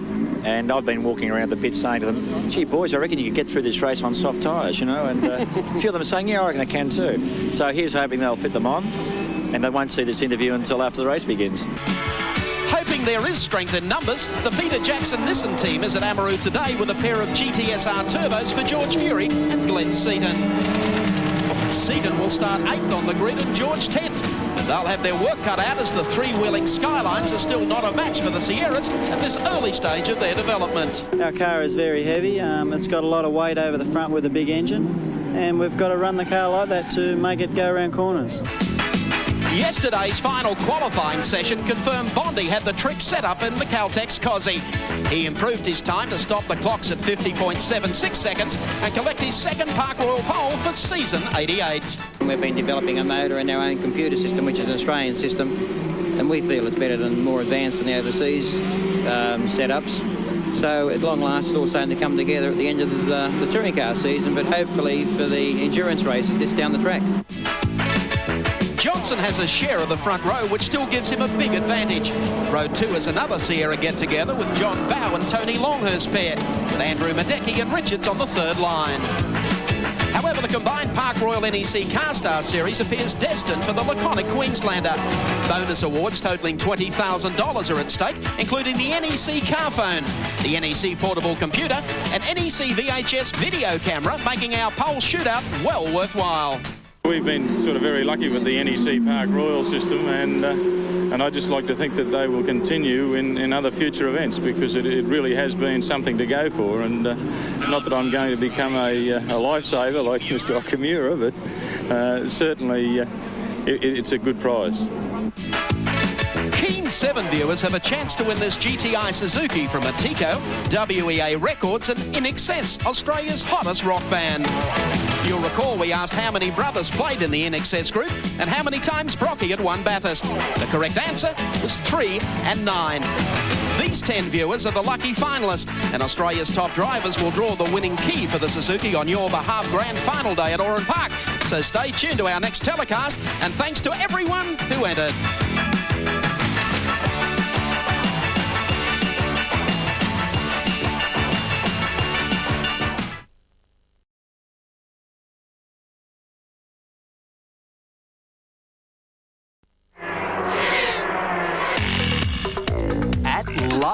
A fix of motorsport, and haven't we got some real motorised chariot action in today's World Wrap? The biggest chariot race of all was chock full of action, and I'm pleased to say that our 7 Motorsport team were more than a part of that action. Racecam Aussie Style provided millions of viewers worldwide with the best first-hand account of the drama in the world's biggest motor race, the Indy 500. Danny Sullivan, Mario and Michael Andretti and Bobby Rahal carried the mini race cams and gave us some mind-bending pickies. The most graphic was the demise of Sullivan, a former Indy winner, and until this, the leader of the race. The pictures told some great stories, and every incident that counted was captured in the most telling way. At the end of it all, pole sitter Rick Mears grabbed the giant bag of coin, ex-Formula 1 ace Emerson Fittipaldi was second, and after a titanic struggle with his boy, Al Unser nailed down a third. The third round of the Formula 3000 Championship at Pau in France was kind to ex-IndyCar driver and Australian Grand Prix winner Roberto Marino. He blasted away from the line to demonstrate again that this man deserves a Formula 1 drive. In his Bromley Motorsport Reynard, Marino led away from pole to the checker and now leads the title. Along the way, the opposition got into plenty of strife. First to go was Pierre Chauveau in the number 24 Lola. Then, in a weird act of lunacy, Olivia Gruyard and Michelle Trollet bowled each other out of business after strong showings. Imagine if they weren't teammates. The big news last week from France was Jag's first Le Mans win since the 50s. After 3 times, Tom's boys got lucky with Jon Lammers, Johnny Dumfries and Andy Wallace holding off the strong Porsche challenge. The massive 5-car silk-cut Assault barely held off the Shell Porsche challenge from Klaus Ludwig, Derek Bell and Hans Stuck, but after the 24-hour slog, the howling Jag did the job by just 1 minute and 55 seconds. But even bigger news for we racing fans down under was the drive to 4th by Larry Perkins. LP teamed with Kevin Cogan and Derek Daly to be the second of 5 Jags to make it to the flag. In the Castrol Mr Motocross Series, Craig Dack is back on track for title number 3. The hit out in Melbourne at the Broadford track gave the number 1 seed the points he needed to climb back up the ladder. While Craig's day was okay, Jimmy Deacon and Dave Armstrong had shockers. Deacon was cleaned up off the line in Heat 1, adding to his injuries, and Armstrong just had one of those days. Dack now leads the title chase from former teammate Glenn Bell. Round 3 is on next weekend at Gilman, near Adelaide. Almost as wild as the ride these guys received was this year's Isle of Man TT races. If ever there was a track that made you shudder, this is it. Safety is a dirty word, the road is hairy, the fence is close, and the riders right on the edge. In the important Formula One race, Joey Dunlop confirmed his status as the bravest rider in the world. Having won this event 5 times before, Dunlop jumped away from position 3 on the grid and set about victory number 6. Honda's dominated the race with Roger Burnett amongst the front runners here on 9, but as you can see, this ain't like the World Superbike Championship, and Dunlop was in a world of his own. Along the way, he grabbed a new lap record and set a new race time record. Some fun in Sweden last week for the 3rd round of the Euro Rallycross title. If you think they played for keeps here in Australia, what about this? The first turn squabbles were hard to toss. Desperation was the key ingredient, and in 3 separate qualifying heats, the jostling was heavy duty at turn 1.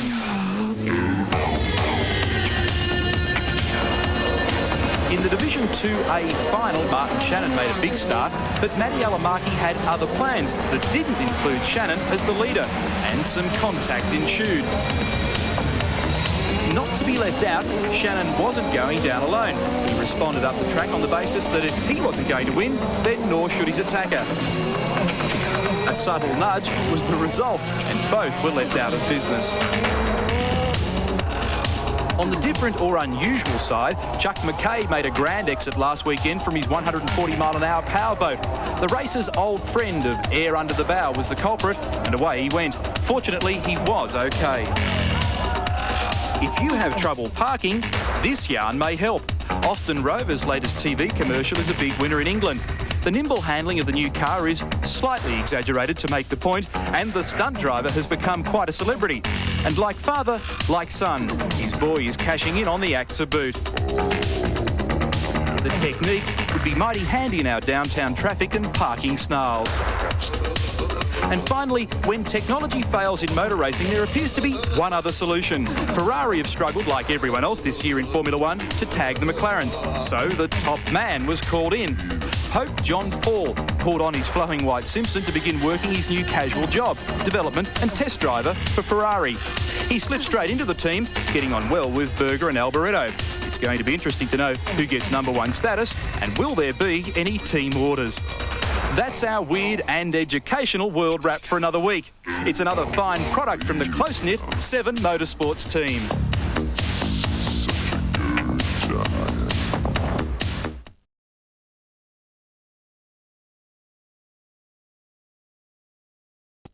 Cars on the circuit now for round number 8 of the Shell Ultra Australian Touring Car Championship from Sydney's Amaroo Park Raceway before an absolute capacity crowd here this afternoon. Let's take a look the way the field will line up. Pole has gone to Colin Bond in the Caltex CXT Racing Ford Sierra.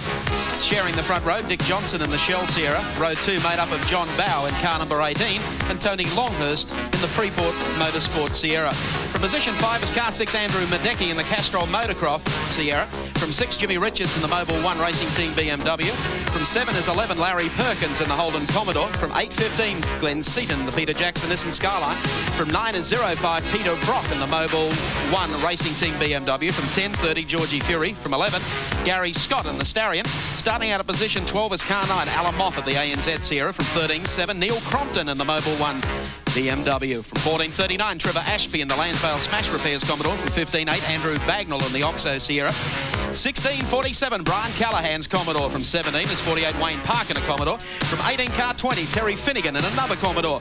Out of position 19 Murray Carter in the Netcom Nissan. From 20 is Gerald Kay in the Jag Parts Racing Commodore. Out of 21.29 is John Faulkner in the Toyota Corolla. From 22.32 Drew Price. From position number 23.79 Mark Duquette in a Toyota Sprinter. From 24.51 Dennis Rogers in a Toyota Sprinter. And that just about rounds out the field for round 8 today of the Australian Touring Car Championship at Sydney's Amaroo Park. You didn't even pause for breath. I didn't. Be there. Car number 4, Colin Bond in the Caltex CXT Sierra. Pole position for the Shell Series penultimate round. We're 10 seconds off the start. Racing, Dick Johnson wins the start convincingly. Bond goes with him. Longhurst, like a bolt out of the blue, comes up the outside and quickly gathers in Johnson. Moffat also away quickly, and there goes Andrew Madecki just charging at them at the top of the hill. They'll come down into the loop for the first time with Dick Johnson leading. Second spot held down by Longhurst. Then back on the inside is Bagnall. Caught wide that time, Jim Richards. And John Bow trying to get through on the inside. They are Leinster, not the best start from Colin Bond. In fact, he's gone back through the pack, and the touch of cars back behind them. They all come down through this corner and head down to the left-hander at Mazda. Colin Bond really lost out badly going up the hill the first time and has been shuffled back into 6th position. It's the Dick Johnson show, folks, heading down to the lake corner for the first time. Out of the Park Royal Parramatta turn, and Johnson will be in front. Car number 17, Tony Longhurst, though, a good start in the Freeport Motorsport Sierra. He runs in second, and a lightning start from Andrew Madecki as well. They complete the first of 70 laps. There's only 69 to go. Shell cars running first and fourth, sandwiched in between them. We've got Longhurst and Madecki. Colin Bond slotting into 6th position. Jim Richards also made a great start and is just in behind the swag of Sierras at the head of the field.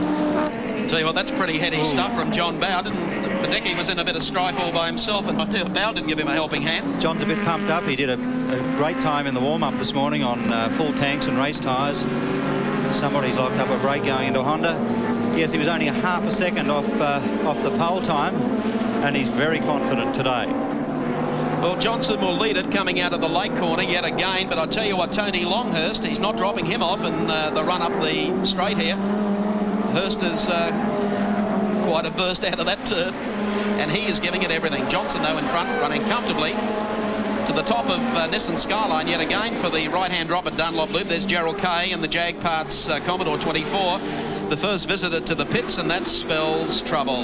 Another car to lose out in the early stages was Larry Perkins in the Commodore. Started from a 7th position on the grid and has already dropped a couple of spots.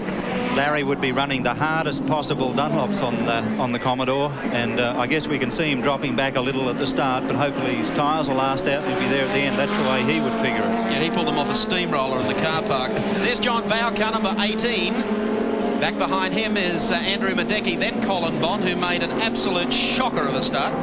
But don't take it out on Colin. He's not the best starter in the world anyway. He's the first to admit it. Longhurst, then John Bow. Right behind Bow goes Madecki, then Colin Bond. Pole sitter for this race in the Caltech Sierra. How close do they go to the wall? Jimmy Richards is the next one back behind him. Then Glenn Seaton in the Peter Jackson Nissan Skyline. The big interest in this race is whether or not the drivers press their car so hard in the opening 20 or 30 laps that they're going to be completely out of tyres. So those who are running a far more conservative setup might well come into play late in this race. Or whether or not any driver is prepared to run soft compound tyres, a light fuel load, and bank on a very quick pit stop. Yeah, it'll be difficult to bank on a very good pit stop here. The confines of the pit area quite tight, and you can imagine just about lose a lap, I'd reckon, to come in and take on tyres and a bit of gas. I noticed, like, you tried to pin Colin Bond down on that score. He didn't actually give you a straight answer, did he? No, actually, he was thinking about doing it on Friday, changed his mind yesterday when he had pole. There's Larry Perkins, the Holden Special Vehicles Commodore. Fresh from a great 4th at Le Mans last weekend. Fantastic effort. Right behind him, of course, comes Astro Boy himself, Peter Brock, in the Mobil 1 BMW. 3 BMs, 3 mobile BMs for the first time this year in the Touring Car Championship. And 12 months, it's eternity in motorsport. BMs 1 and 2 in this corresponding race of 87. Well, if you'd like to perhaps recall back a little later in today's telecast just exactly where Brock is running in relation to Perkins at this stage, and we'll maybe recap that in about 20 or 30 laps time and just see how the very good handling small car will always outrun a big car, particularly when tyres are in play. There's the skid-lid kid, 7's own Neil Crompton, a legend in his own lunchtime, and the Mobil 7 car, doing a good job too. It's one of the original JPS BMWs, been lying in a shed for a while. They've pulled it out, given it a haircut and a shave, put some Mobil signwriting on it, and it's now up to spec. It's exactly the same as the other 2 cars. That's Glenn Seaton just up ahead of Crompton, getting a bit taily too in the number 15 Peter Jackson Nissan. And Trevor Ashby's doing a good job. He is, isn't he? And Alan Moffat sitting right in behind them in the ANZ Banking Sierra. Now Ashby is a dab hand round Amaroo Park Raceway, can coax the best out of a Commodore.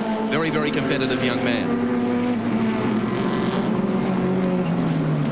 Once again through this corner, we'll see if Alan Moffat can get up and race with Ashby. Moffat was fairly confident of his chances here today, finishing in the top 3, despite, we would say, a poor qualifying lap yesterday. But then again, he was balked just about every time he went for a flyer. Beautiful speed shot coming out of the late turn across the start-finishing line. There's Neil Crompton, car number 7. Ashby sits behind him, and here's the Canadian Mountie making a run here in the ANZ Special. He's on the wrong side of Ashby there, I'll tell you. I think that's Callahan lurking one car back. Well, Callahan's all over Alan Moffat as well. You put the blinkers on, son. I don't think it's going to affect Ashby at this stage of the race. 70 laps around here, that'll test the drivers out as much as the cars. It's a circuit that doesn't allow any relaxation anywhere. The straight here is about as crooked as, better not get into analogies, but...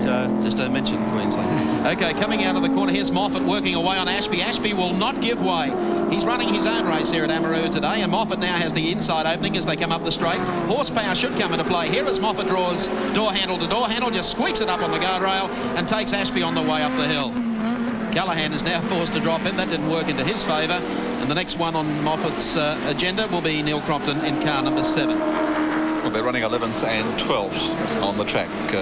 Crompton and Moffat I think is another one you'll find that barring misfortune will gradually make his way up through the field here as the race unfolds. That's the way he's been playing it in the last couple of rounds of the Touring Car Championship. It's a pretty good effect too. He's been on the heels of the place getters or in the place getting the last couple of starts. Yes, he likes to bolt on the hardest possible race tyre, and so he doesn't have to worry about conserving the tyres. He can just concentrate on driving, and we'll just see how that unfolds for him today. The Nissan team running 2 cars here this afternoon for the first time this season. Seaton driving one, George Fury the other. Seaton qualified the better by 2 spots in 8th position, Fury in 10th, but they've reversed that on the track. Fury got off to quite a good start. Seaton started quite slowly. OK, the gap between race leader Dick Johnson and second place Tony Longhurst is out to 3.4 seconds. Thank you, Dick, for acknowledging that. He's coming through the field now, putting a lap on some of the slower cars. And then the gap between second place back to John Bowe is a further 1.3 seconds. So Bowe is still within striking distance of Longhurst. Eric Hyler just keeping us up to date with all that as we take race cam. Dropping down into Dunlop Loop. There's Dick Johnson of Queensland. Would dearly love to win the remaining 2 rounds. Both here and the grand final, of course, at Sydney's Oran Park Raceway on Sunday, July 17. To wrap up the series, what has been a very convincing display for the Shell Sierra team throughout 1988. There's Tony Longhurst of Queensland, this Freeport Motorsport Sierra. And he's being hauled in at the moment by John Bowe, who, of course, is Dick Johnson's teammate. Of course, I don't have to say that, you know that already. To the late corner. Be able to measure the gap there now for you. Johnson goes through. Tony Longhurst, and gaining all the time on Longhurst is John Bowe of Tasmania in the number 18 Shell Sierra. They've already run 10 laps of this 70-lap race here at Amaroo Park, round 8 of the Touring Car Championship. Dick Johnson, winner of 5 races in the series so far this year, going for his 6th today, which would be quite an achievement. In fact, only 2 drivers in the history of the Australian Touring Car Championship have done better. Alan Moffat in 1977 and Jim Richards in 1985 won 7 races apiece in the series. Whether or not Dick can equal that, of course he'd have to win here and also win at Amaroo Park, at Oran Park to do it. John Bowe, his teammate, of course, former Gold Star champion 84, 85, winner of the Australian Sports Car title in 1986, second at Bathurst last year, and second in the series so far this year behind Dick Johnson, and the only man that could possibly beat Dick for the title in 88. Johnson still opening that gap on Tony Longhurst, 4.47 seconds. And the gap from Longhurst back to John Bowe, 1.33.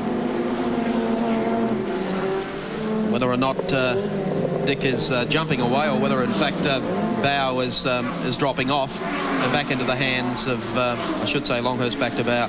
There's the number 6 car of Andrew Madecki, supported by Castrol and, of course, Motorcraft, running 4th on the racetrack at the moment. I think Andrew's taken all the sign riding off to underscore his sponsorship plight at the moment. He needs some money to run the rest of the Touring Car Championship Series and into the endurance races, and let's hope he gets it, because he's been a great asset, one of the real charges of the Touring Car Series this year. I couldn't agree with you more. One guy who really does deserve a bit of commercial support comes from Port Macquarie, and he's a young driver who, with a few more bob to get some of the really big buck gear running for him, to be up leading a lot of these races. Didn't he stir them at Bathurst last year? He certainly did. He promises to do it again. Okay, there's Tony Longhurst. Bow's getting closer. It's Bow and Howe as they work the back chute here at Amaroo Park. Longhurst, of course, is the only driver to have beaten Dick Johnson in touring car racing in the 88 season. Tony Longhurst, of course, the Freeport Motorsport car. 30 years of age, from the Gold Coast, winner of the 85 Castrol 500, the 86 Amscar Series, the 88 Lakeside Touring Car Route, and currently 4th on 45 points in the series. And there's the gap. No baloney Tony to John Bow, and I think you will find that John Bow will be putting a lot of pressure on young Longhurst, given another half lap, particularly when they work the back part of the course here at Amaroo. They'll drop down into the loop. They're coming up on Murray Carter and the Netcom Nissan. He'll be gazing wistfully at the two Sierras as they drift on past. Murray has a Ford Sierra under construction in Melbourne and hopes to be in that car, certainly for the endurance races, giving the old Nissan last year's model one of its last outings. Down to the lake corner, or heading towards it. Longhurst reeling in Murray Carter now. Have to play a bit of pocket pool here as he makes sure he doesn't leave a big gap. He's just going to float it down here on the inside. Gives Murray a bit of racing room. And John's looking pretty serious now, isn't he? He is a bit. Whether or not Tony will defend or let Bow go, if he's got a little more oomph, that's obvious. Tony's got problems. Yeah, he has. He's pulled over.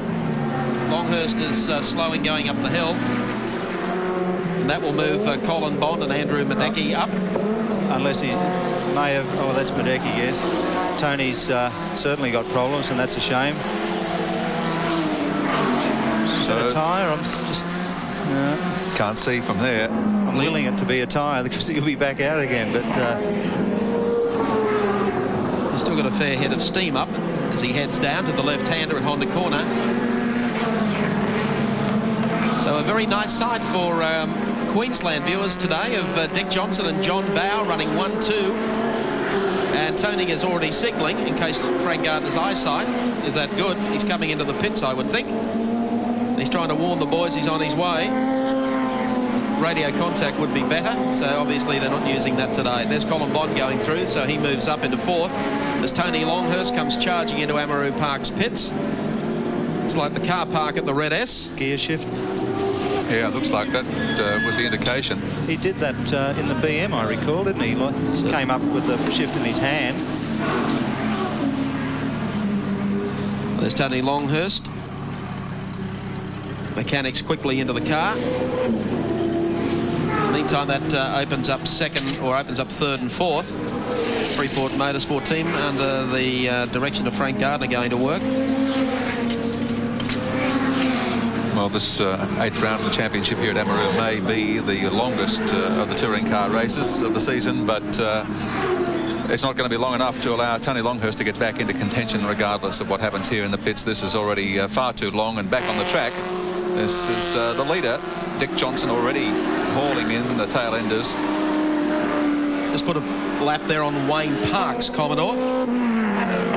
John Bow now running 2nd, some distance back. So the old Shell 1-2 coming into play again, although there's still a long way to go before they get to the checkered flag. Andrew Madecki in 3rd spot, Colin Bond 4th after coming off pole position. Looked to be his best chance of closing the gap on Johnson in the series points here at his home track at Amaroo, having qualified on pole position but not able to hold the others out at the start. Colin Bond, hasn't won a a round of the Touring Car Championship since 1978. It's fascinating. He'll win one today if the first three blow up in front of him. The gap, incidentally, from Dick Johnson to John Bowe, 6.64 seconds. Johnson still the race leader from Bowe. Medecky is third, Colin Bond is fourth, and George Fury runs fifth.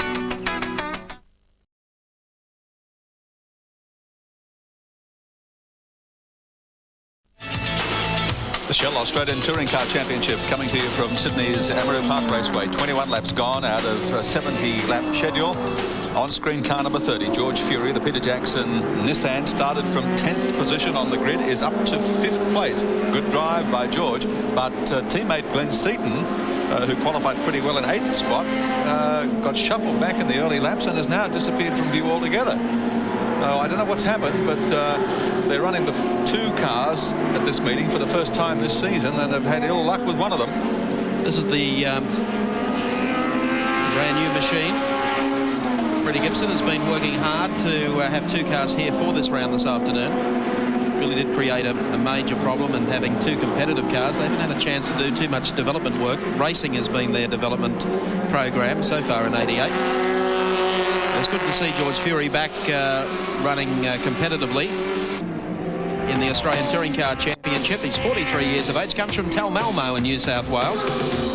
Winner of the Australian Rally Championship in 77 and 80, pole winner at Bathurst in 84, twice runner-up in the touring car title, and winner of the 86 Sandown 500. One of our Nissan know-how stats on Georgie Fury. And Glenn Seaton fans take heart. He is still there. I just missed him last time round, back in about 9th position, 10th in fact. He qualified well yesterday, young Glenn, but it hasn't worked out too well for him today. He didn't get the best of starts. Jim Richards on screen now. One of the three mobile BMW cars going home today. Of course, Peter Brock and Neil Compton and the others.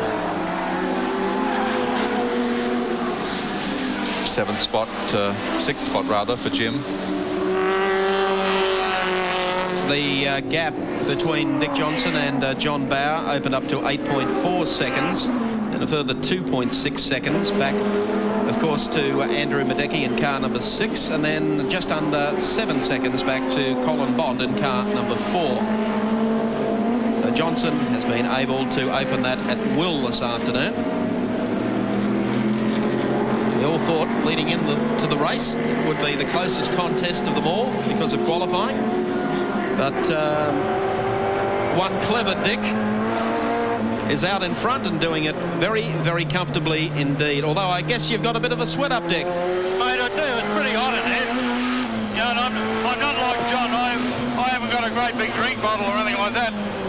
Actually, he reckons that he even chews his drink bottle cord in half here. Why don't you pay him enough to feed him then? He wouldn't have to eat it. Sorry?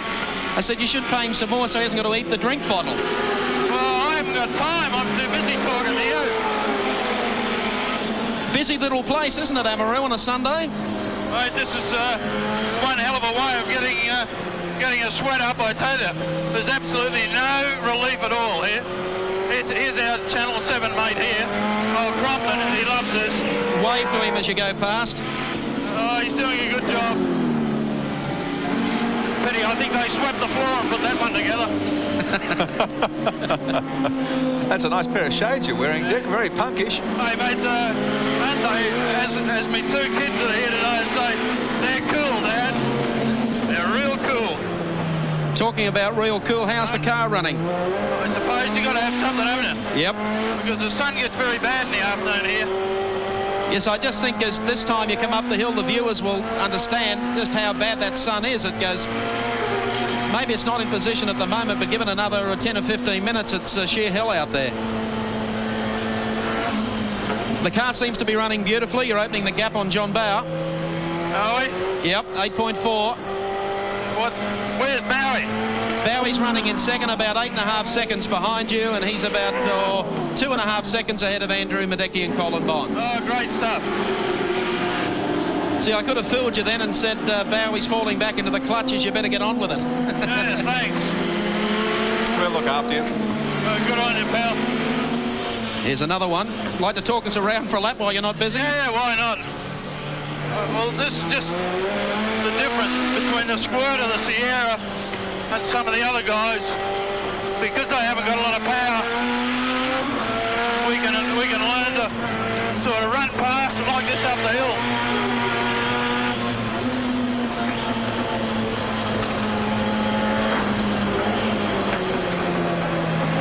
And we got a couple of guys here that have their own little private race, and that's what happens when you get caught up in traffic. But this part of the circuit is very, very fast indeed, especially the death right-hander, as Bowie calls it. And down to this tight left, she's back to third. Accelerate, up to fourth. Second gear for the stop corner. Coming on the straight. Thanks very much, Dickie Johnson. We'll come back and talk with you later. Larry Perkins is in the pits with problems, in for a quick tyre change. I think that's the only way Larry was ever going to do 70 quick laps here today at Amaroo Park.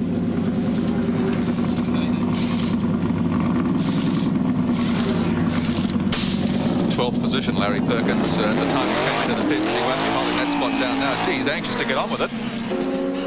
He lit those up nicely. There's Alan Moffat in car number 9 has just worked his way past Peter Brock in the 05 car. It puts him in 7th place in the number 9 ANZ Sierra. Running a conservative setup here today for Amaroo Park, as he has been for the previous rounds of the Touring Car Championship. Oh, a little skatey that time. Is it what? He missed the corner completely then, Alan Moffat. There's no such thing as apex there. That was off the bob from the time it came over the hill.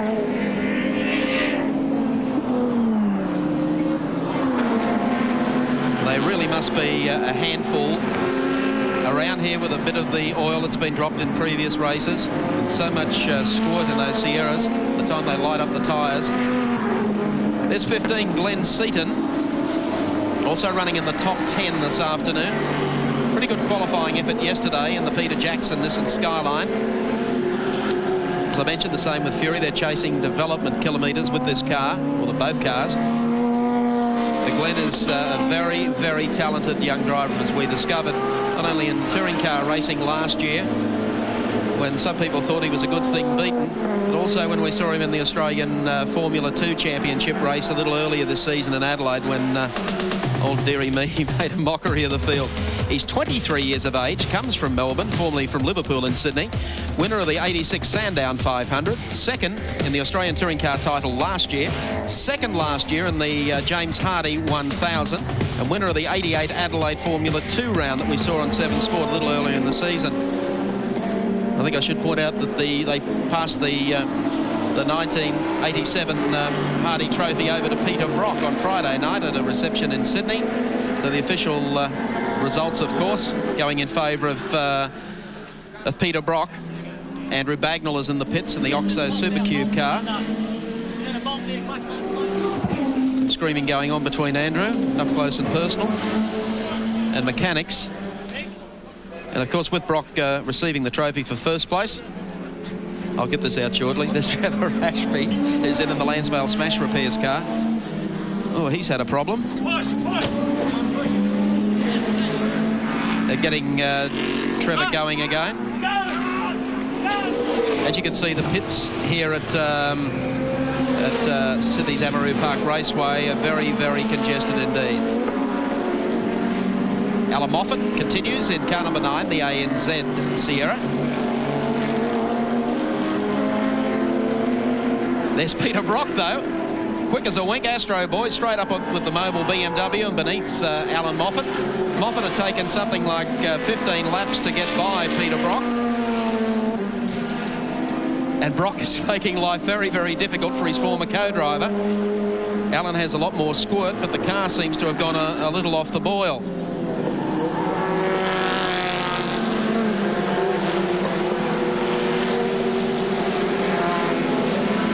There is the gap. Peter Brock to car number 9. Brock running in 7th. Oh! There was a lot there. Brock in 0.5, running in 7th. Alan Moffat position 8 in the field at the moment. Down to the late corner again. And Alan's Sierra's been waltzing all over the road. He'll be falling back very shortly into the hands of Glenn Seaton, I would think. Seaton just coming into view that time as they came through that tournament, across the start-finishing line.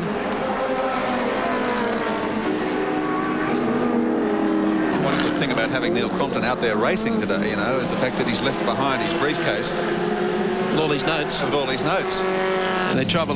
Oh, there's Glenn Seaton. Well, he was in 9th place, Seaton, before coming to the pits after 31 laps. Peter McKay, our man, is in the pits.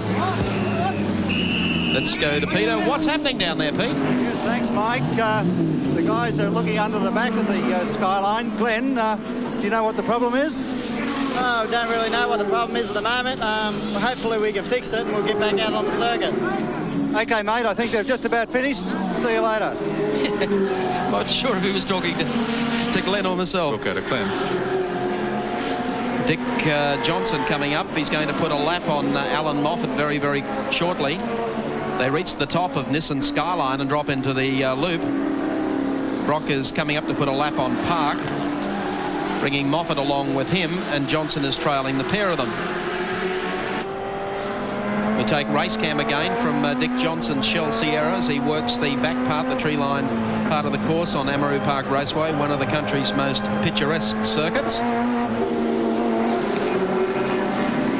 Well, the way he's going, Johnson is going to reel these guys in and lap them inside half race distance. Well, there's Peter Brock. I tell you what, Wayne Park went very wide. He's trying to stay out of everyone's road. Gerald Kay is in there as well. These two guys running their own race in their Commodores. And the man closing on them all the time as we take race cam is Dick Johnson. Just watch the way that Johnson is able to clear the field, clear a couple of the tail enders. He goes past Park, drops down on the inside of Gerald Kay, takes Kay now. That's all entering the loop. He has Alan Moffat ahead of him, and then Peter Brock will be able to gauge the speed difference for these two cars. Believe me, it is dramatic. Moffat gets out in the toolies. Johnson has a little look over his shoulder.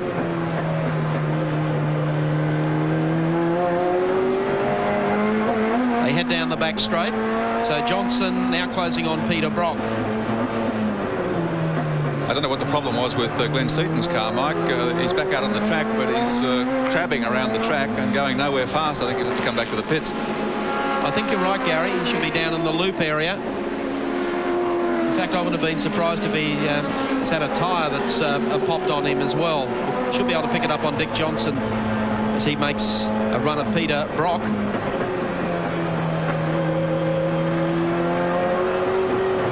He sits right in behind him now. Johnson leading the race, still comfortably from teammate John Bower. Brocky gives Dick some racing room. Well, barely enough. Whoops. And there is Glenn Seaton. Oh, sorry, Dick. Dick was acknowledging the fact that Brocky had moved off line to help him. At the same time, Glenn Seaton is just coasting around the circuit, trying to limp back to the pits. Peter McKay might like to keep an eye on that for us. Things happen awfully quickly around Amaroo Park, as you just saw that little incident with Johnson. You cannot afford to let your concentration lapse here for one fraction of a second. There's Glenn Seaton hobbling back into the pits in the Peter Jackson Nissan Skyline. We talk about Glenn said, I've had enough. Early shower, boys. Up front, though, the man that's dominated Australian touring car racing in season 88 continues to open the gap over his teammate Dick Johnson. According to our Castrol scoreboard, leads it from John Bower. Andrew Madecki is in third. Colin Bond runs in fourth, and Farmer Fury is fifth.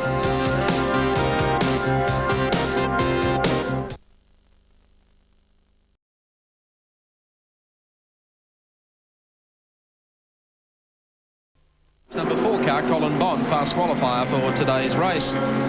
Running, I would think, a fairly conservative setup to make sure that he's around at the completion of 70 laps this afternoon. At the moment, he still trails Andrew Madecki, who is in third. Johnny Bowe running second, and is, of course, race leader Dick Johnson. Behind him, George Fury and Jim Richards, and everyone else is at least down a lap on those 6 cars. So at the moment, they are all on the same lap, and then 1 lap down behind them is Peter Brock, Alan Moffat, Neil Crompton and Larry Perkins. So young Neil's on wheels is up to 9th spot. Bondi made a poor fist at the start, considering that he qualified on pole position. He desperately needs a big win. Of course, his biggest win was the 1969 Bathurst Classic. He's won the Australian Rally Championship several times, 3 times in fact, as you can see there, and also winner of the 1975 Australian Touring Car title, 3rd in the present series. And I just see George Fury spinning out too down in the lake corner, so that's put him back a couple of notches, and he's hit the wall as well. Colin Bond disappearing over the top down into the loop. So a little fatigue and tyre wear is certainly going to play its part in today's race. Let's check out what's happening in the pits. Peter Mackay. Yes, thanks, Mike. The problem with Bondi's car doesn't seem to be tyres. We thought perhaps he was running a very hard compound tyre, but team manager Jimmy Hatfield telling us that perhaps Colin has a brake problem. He seems to be having a bad lock-up down into Honda Corner and up over the top. So we believe maybe the brake bias is not working correctly and he can't correct the fault. So he's just got to live with the problem, and he's doing quite a good job to keep the car in a straight line every time coming down into Honda. Now, has Colin got on the hardest possible Toyos, or is he planning a pit stop? No, we ran the very hard outside tyres with a medium inside, so we're confident that we won't have a tyre problem. We can go the whole distance without a stop, unless he flat spots a tyre with his brake lock-up problem. OK, mate, thank you. Mike. Thanks, Pete. Well, while all that was happening, we're following Colin Bond. George Fury had a spin over in the lake corner, had a slight touch, I think it was from Larry Perkins, and then Alan Moffat went round unaided in the same spot, but all 3 cars are still up and running. Alan's Sierra has been waltzing around just a little all day. Thought maybe he may have gone to the pits for a tyre change a little earlier. Yes, all the action in the lake corner. Alan Moffat, as we said just a few moments ago. Let's have a look at it on our NEC replay. About to make the right-hander down a gear. Oh, I don't know whether he got a nudge. Well, it was certain the way he went out of shape. Yes, that looked like Dick Johnson or John Bowe. Or John Bowe. Must have been Bowe. I'd say so. Little tap maybe. Moffat got on the brakes early and got a tap in the tail. I don't think it's done a great deal of damage. Oh, he's still in 8th position, and Fury, by the way, maintained 5th position despite his spin. Andrew Madecki in the pits, the man running 3rd in the race. Peter Mackay is on the scene there. We'll check out shortly what's happening, Pete. Yes, Mike. Andy's just staring at his gauges, and it doesn't look all that well. I'll just ask him how things are, what the problem might be. We're developing a misfire, which seems to have, which I think is an alternator problem. I don't think it's enough power getting through the brake. Mate, can anything further go wrong with your 1988 season? I don't know, Pete. I really don't know how you keep smiling. You come back week after week, and we mentioned earlier in the telecast, we'd just love to see you get a good budget and really show what you can do. Oh, well, I just hope there's somebody out there that, because I'm sure we can do the job. You know, if we can do this on the sort of budget we've had, well, we can do anything given that. Yeah, well, Andy isn't all that excited at the moment, Mike, as you can appreciate. Well, he's leaving you. Colin Bond has left him in the meantime. Oh, there's Murray Carter, got it sideways going down the hill. Little rally cross out there. Channel 7's pride and joy. Neil Crompton, car number 7, coming up through the field. And Andrew Madecki having that pit stop. That's moved everyone up the road just a little bit. Colin Bond now moves into 3rd. George Fury potentially 4th. Jim Richards 5th. Oh, there was. Oh, laps. So he's into those salutes to other drivers. Something we'll have to cure him of. I don't know where he's picked it up. It's a terrible trait. Something obviously they do in Ballarat.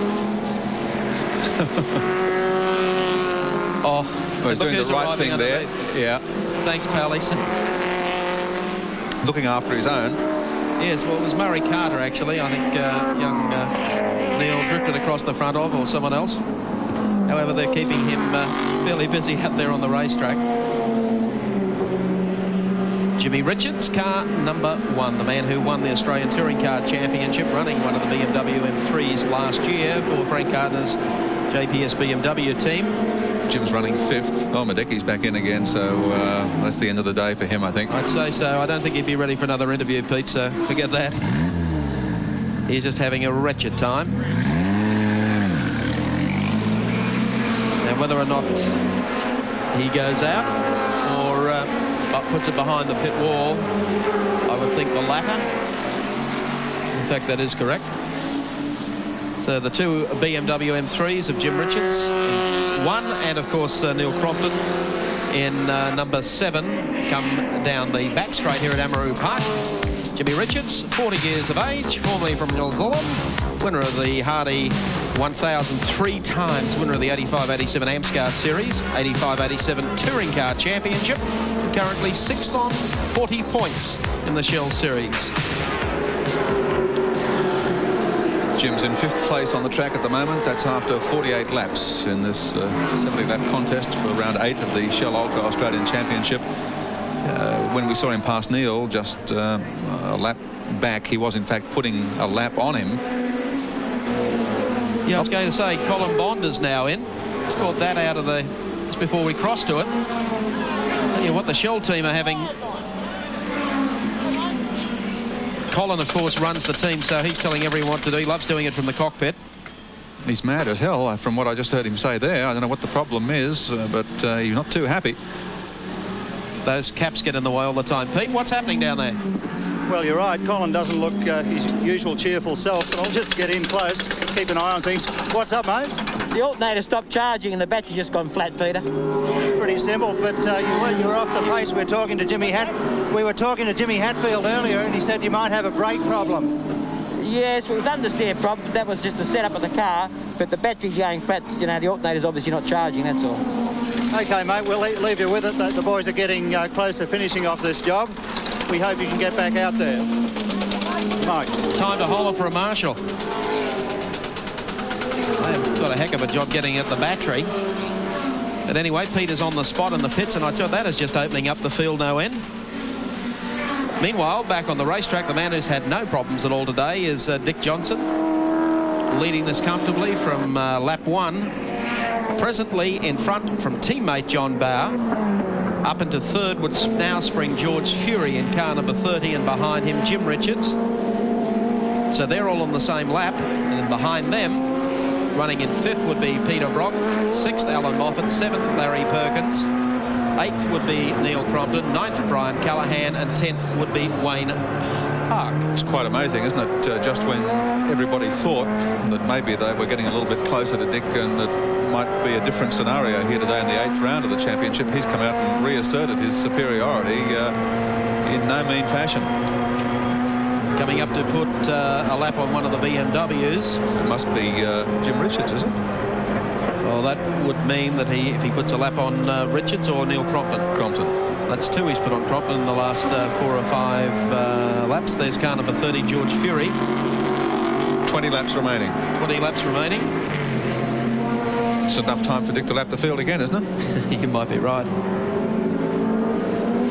It's still not a bad effort from George Fury, despite poor qualifying yesterday. Gap from Dick Johnson back to John Bauer is 6.1 seconds, so that's been fairly constant all afternoon. Mid-6 range to 7. Then, of course, the gap back to George Fury is only a mild 35.6 seconds. Well, obviously, John Bauer's job is to ride shotgun. Larry Perkins. Well, he's been conspicuous by his absence for the telecast so far this afternoon. Trying to manhandle the Commodore around here. Did a fair job of it in qualifying. He's in 7th position at the moment. Qualified 11th. from Le Mans to Amaroo. 4th place finish in the 24-hour race last weekend with Tom Walkingshaw's Castrol Jaguar team. A man for all seasons, Larry Perkins. Which I hope it won't be long before the GM homologation program gets up and running and we see those new Commodores on the racetrack. Colin Bond. After a long pit stop, which put paid to any chance he had of finishing in the placings and improving his points position. Of course, he was in 3rd spot overall in the 88 Shell Championship. Yeah, particularly after winning the Park Royal pole and NEC points yesterday in qualifying. I suppose the odds were against him actually winning the race. Only one driver has ever won a round of the Touring Car Championship off pole position here at Amaroo. That was Alan Moffat. That's correct. And Bond back on the track in 15th position. He lost 4 laps in the pits. There's Terry Finnegan, one of the guys that we see running just at Amaroo Park Raceway in Oran Park. Just ahead of him, Wayne Park, another of the local Sydney Commodore drivers, 2 guys with a ton of talent. Terry driving for Suttons. Wayne Park, I thought, has been very good here in the AMSCAR series, along with Trevor Ashby and Brian Callahan. They are 4 very consistent Commodore runners. They're sponsored by Hardy Pope. They do have connections. They move on to the back straight. And I'd say Terry's having a bit of a job here trying to get past Wayne Park. And just off the curb as well. They're having their own private battle. Gerald Kay continues with them. And the man that has a lot to do is Colin Bond. But at the moment on our Castrol scoreboard, Dick Johnson is still the race leader by a wide margin over John Bowe. 3rd is George Fury, 5th is Jim Richards, and 6th is Brocky.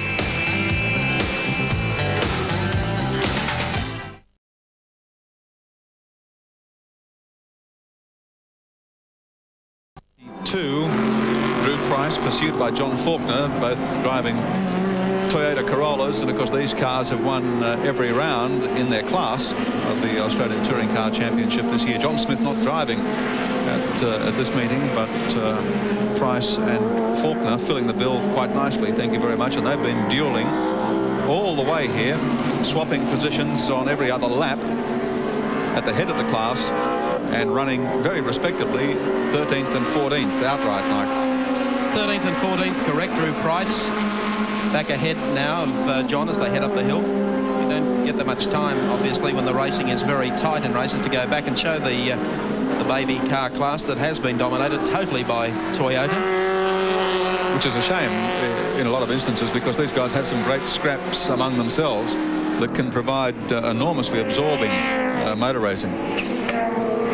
Do better if they had another 27 Toyota Corollas too, I'll tell you. But they're superbly prepared.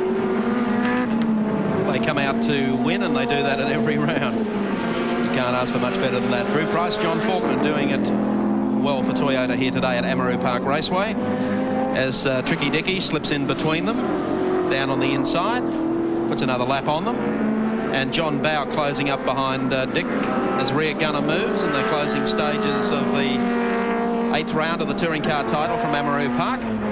We take race cam now with Dick. Bit cooler out there now, pal. Yeah, mate. How you doing? Just fine, just fine. I noticed John Bowe just moving in to settle in behind you. This is not another form finish, is it? Well, I'm not terribly worried about John Bowe right at this point in time, mate. I'm just sort of cruising at the moment and trying to keep my tyres on it, because naturally that's the worst part, and that corner there is the worst corner to bugger your tyres up. So it's just a matter of keeping everything straight. You're breaking up a little. You sound like Mr. Okimura being called at the beach. You could say that.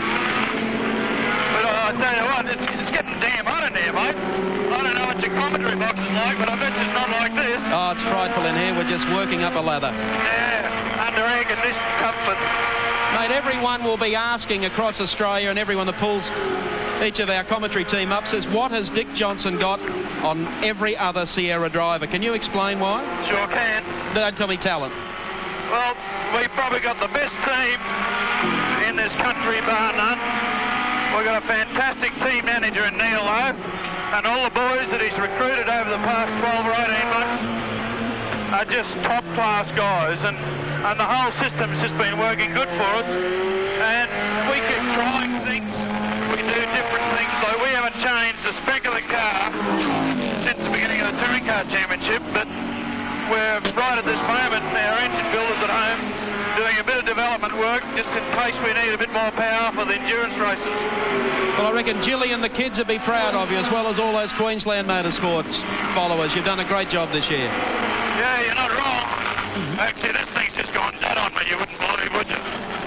No, I think it's just unfair they're going to put a ton of concrete in the back of your two cars for Bathurst, though.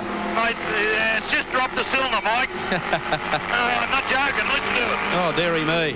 Can you coast home from there? I don't know, we're just going to have a go, aren't we? All right, we'll come back to you shortly. Let you get on with your problems. Well, that was the kiss of death as Dick Johnson has lost a cylinder. Down one cylinder on the Cosworth. Yes, and a very, very flat indeed. There's Jill Johnson, who does all the lap scoring and timing for Dick.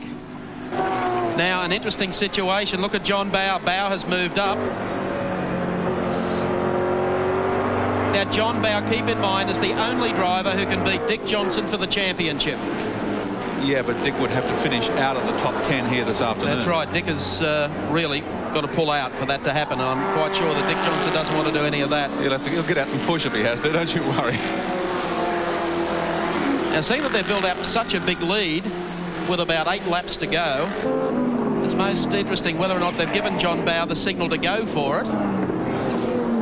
I thought he might have been more used to sit behind and just protect Dick's rear for a few more laps. Well, keeping in mind the man running third on the road at the moment is George Fury, and he's 40 seconds back behind the two Sierras. That's 5 seconds a lap, isn't it? That's pretty hard to see making up that kind of margin.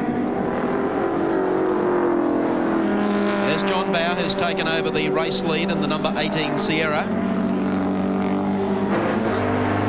Dick getting a signal about how far Fury is back behind him. The car does not sound well at all. And scouring around looking for George Fury and how far visually he is behind. It's a fair way. 2/3 of a lap. Yep. So I really can't see him making that much of an impression unless Dick slows further dramatically. But, well, wouldn't that rot your socks, as they say? He really was cruising along in front, Dick. As you can see from the race cam pictures, even when he's out in front, highballing along at fantastic speeds and streeting his rivals, he still has, gives the outward appearance of being cool, calm, collected and totally relaxed behind the wheel. And he sounds that way when he chats to us as well. There's no doubt about the 17. We can put the muckers on anyone, Wilco. Dick, why have you got the best car? Why have you got a super team? He starts to explain and the thing drops a cylinder. There's George Fury, 40+ seconds back behind Dick Johnson. And he knows that Johnson has slowed dramatically and now does not have the lead any longer. So he'll be driving like Fury, as they say. Oh, right by George. To the late corner. Larry Perkins, who has been in and out of the pits earlier for tyres. About to be gathered in by George Fury, running third in today's 8th round of the Shell Series from Sydney's Amaroo Park Raceway. An old saying that everyone harks back to in motorsport, it's never over until the checkered flag falls. It sounds like a hackneyed expression, but how true it is. Johnson leading it comfortably in front. Chance to wrap up the series this afternoon. And he's battling on now, one cylinder down with 5 laps remaining. Still doing a great job to try and make it to the post. A great debut by the George Fury Nissan machine. Let's check them for you. John Bowers, the race leader. Teammate Dick Johnson runs in second. George Fury is third. Jimmy Richards is fourth. And Peter Brock runs in fifth.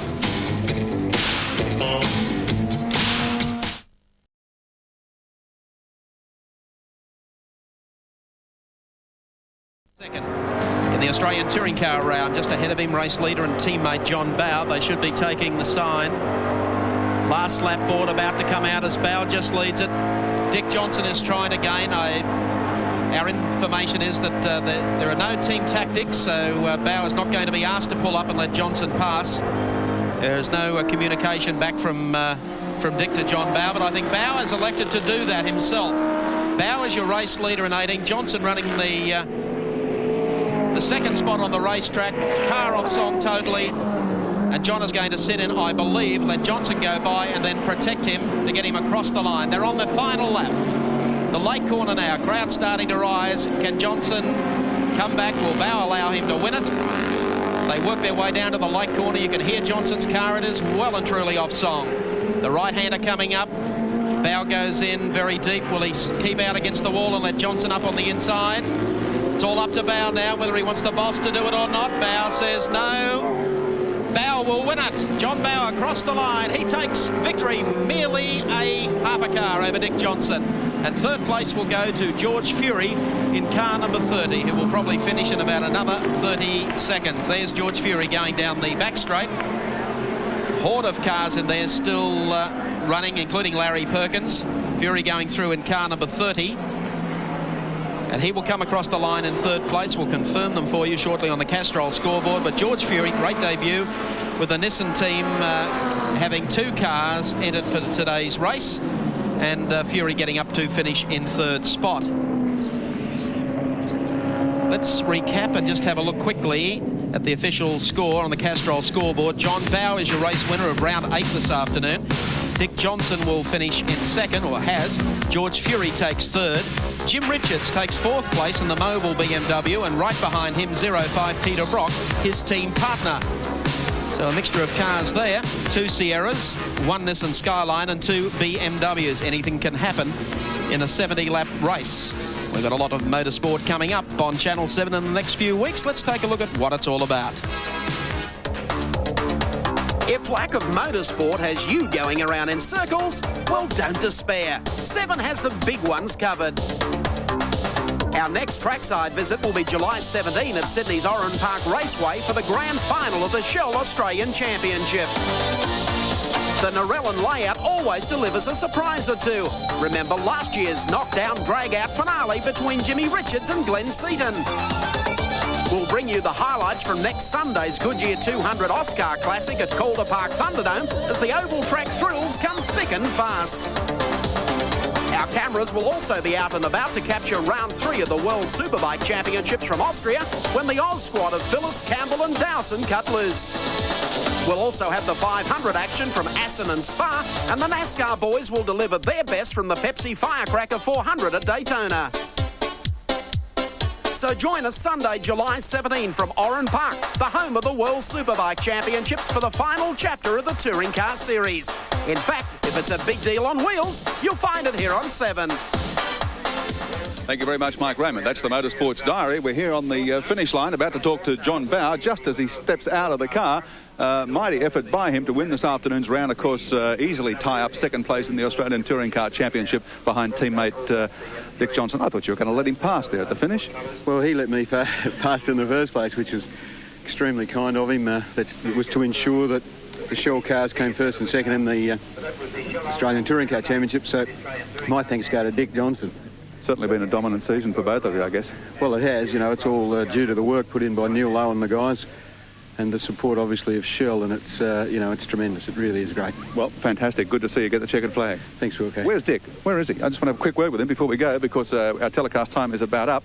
Bad luck, old buddy, but I think that basically wraps up the series for you. We were just talking to you, and you were saying what a great job the team had done and how well the car was going. We put the mockers on you well and truly. Oh, not really, mate. You know, they're those things that happen, but these things are good enough. They still win races on 2 cylinders, don't they? Well, there's still one round to come at Oran Park, and although the championship is yours, I guess you've still got a lot of prestige riding on the final round. Sure, mate. We're out to win the races as they come, you know, not just to win a championship. Sure, it's great to win a championship, but we take each race as it comes, and we try as hard as we possibly can at each event, and that's just exactly what we did today. The Shell team 1-2 again, but John Bauer taking the checkered flag in this 8th round of the Australian Touring Car Championship. See you for the final round at Oran Park.